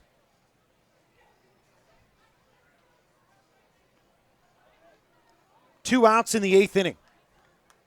Rogues on top by 5. Hit hard to the left side, just foul. Close to dancing over the third base bag. Just skipped foul.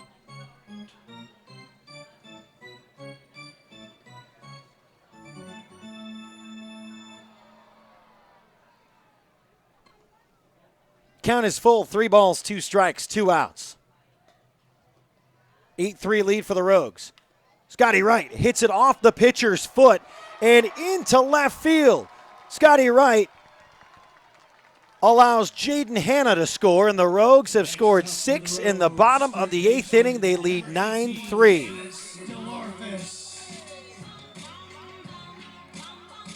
Davis DeLorfis, who led off the 8th inning, will come to bat again. He led off the inning with a single and scored.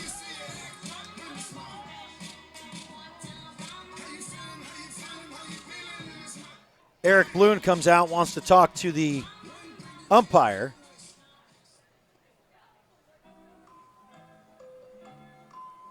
Runner at first is Scotty Wright. Rogues pouring it on here in the 8th. 6 runs. They lead 9-3.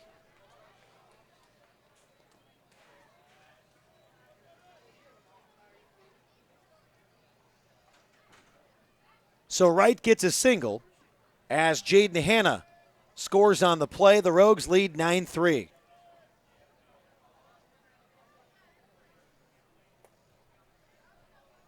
The 1-0 pitch coming to Davis DeLorfis. Downstairs 2-0. Rogues lead by 6. They will go to the top of the 9th. Feeling good. How could you not? In front of all the fans here at the ballpark tonight. The 2-0 hit deep to left field. Going over is the left fielder. He makes the catch. The Rogues get 6 on 4 hits and a couple errors, and they lead 9-3. We'll go to the top of the 9th inning.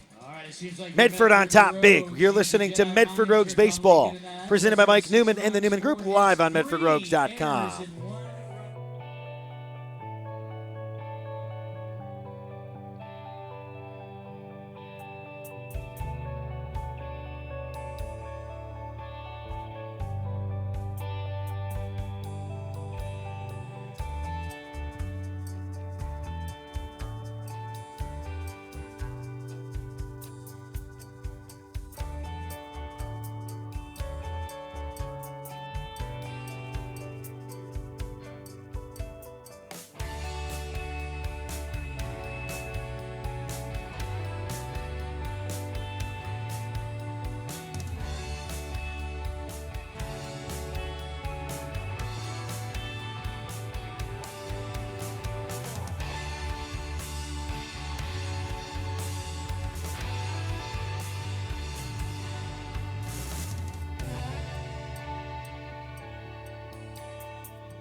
Now, back to Harry and David Field.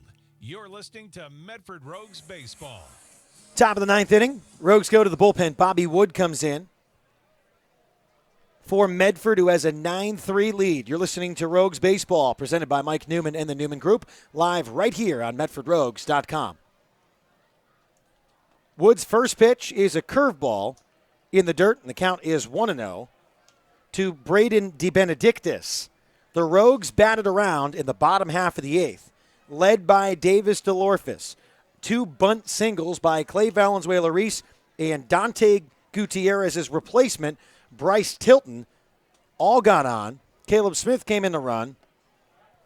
Alex Isola drove in DeLorfis with a sacrifice fly. Josh Berman was intentionally walked. Connor Lowry hit a fly ball to the second baseman, who dropped it and threw it away. 3 runs came around to score. He ended up at third base on the play. Jaden Hanna drove him in with a drive ball to center field, which was dropped. Then he came around to score after Scotty Wright drove him in off the pitcher's foot. Can't make this stuff up. Here's the 2-1 pitch. Up and in, 3 balls and a strike. Rogues lead 9-3. 14 hits for the Medford Rogues, using the power of the Empire. The 3-1 on Star Wars night. Ball 4. Jonathan Kerman's sitting next to me shaking his head. He's like, no, Schnee, just doesn't work. Zach Hoffman steps in.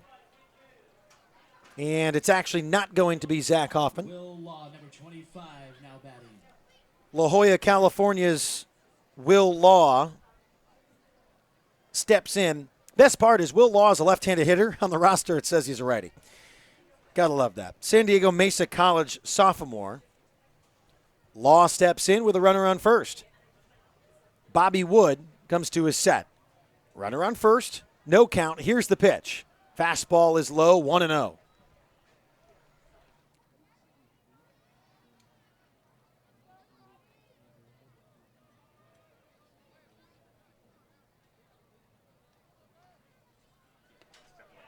The 1-0 is downstairs.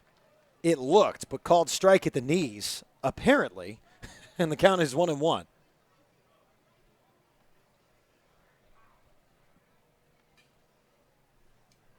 The 1-1 pitch from Bobby Wood. Called strike, 1-2.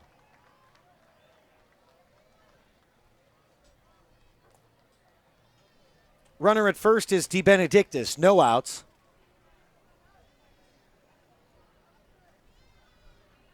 Wood comes set with the 1-2. Leg kicks, fires. Swing and a miss, strike 3. Will Law fanned on the curveball. Zach Hall steps in, the right fielder. 7, Zachary Hall.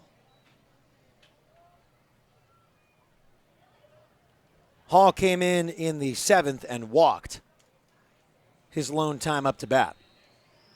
1 out. The pitch, inside, 1-0.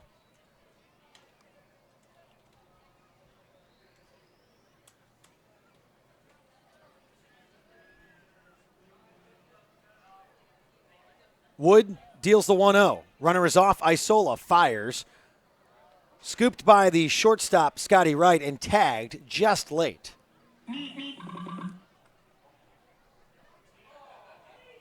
Count 2 balls, no strikes.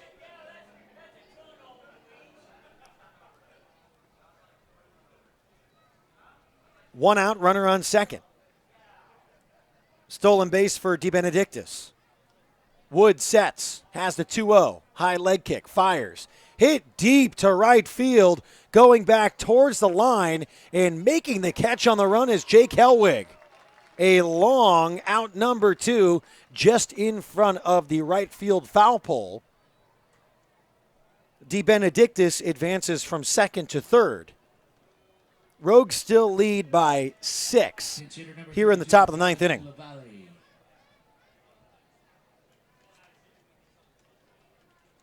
Jonathan LaValle comes in to pinch hit.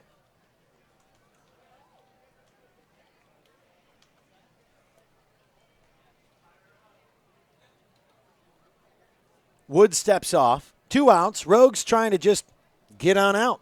You get the runs in the 8th. Let's go to work in the 9th, and then, hey, keep on grooving into a special Father's Day Sunday filled with baseball here at the park. First pitch, swinging. Hit to the left side. DeLorfus lost the baseball. Left fielder, Clay Valenzuela-Reese squeezes, and the Rogues win the ball game. Bobby Wood shuts the door, and the Rogues improve to 12-5 and distance themselves here in the early part of the season. So again, we were going to be with you tomorrow night with a 6:35 first pitch, but we, of course, jump ahead 10 minutes. We join you at 6:25 for the pregame show. Thanks to Jonathan Kerman for joining me tonight. My name is Brian Schnee. The Rogues win 9-3 in front of a big, big crowd at Harry and David Field. Sticking around for things that go boom. Fireworks coming up for the fans here.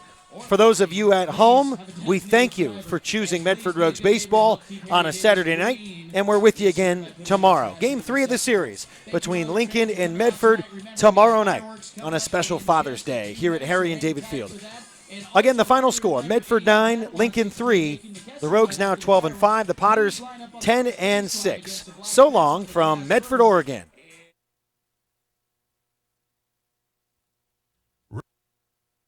Rogue Nation, thanks for listening to Medford Rogues Baseball. Listen to the Rogues all season long, live on MedfordRogues.com.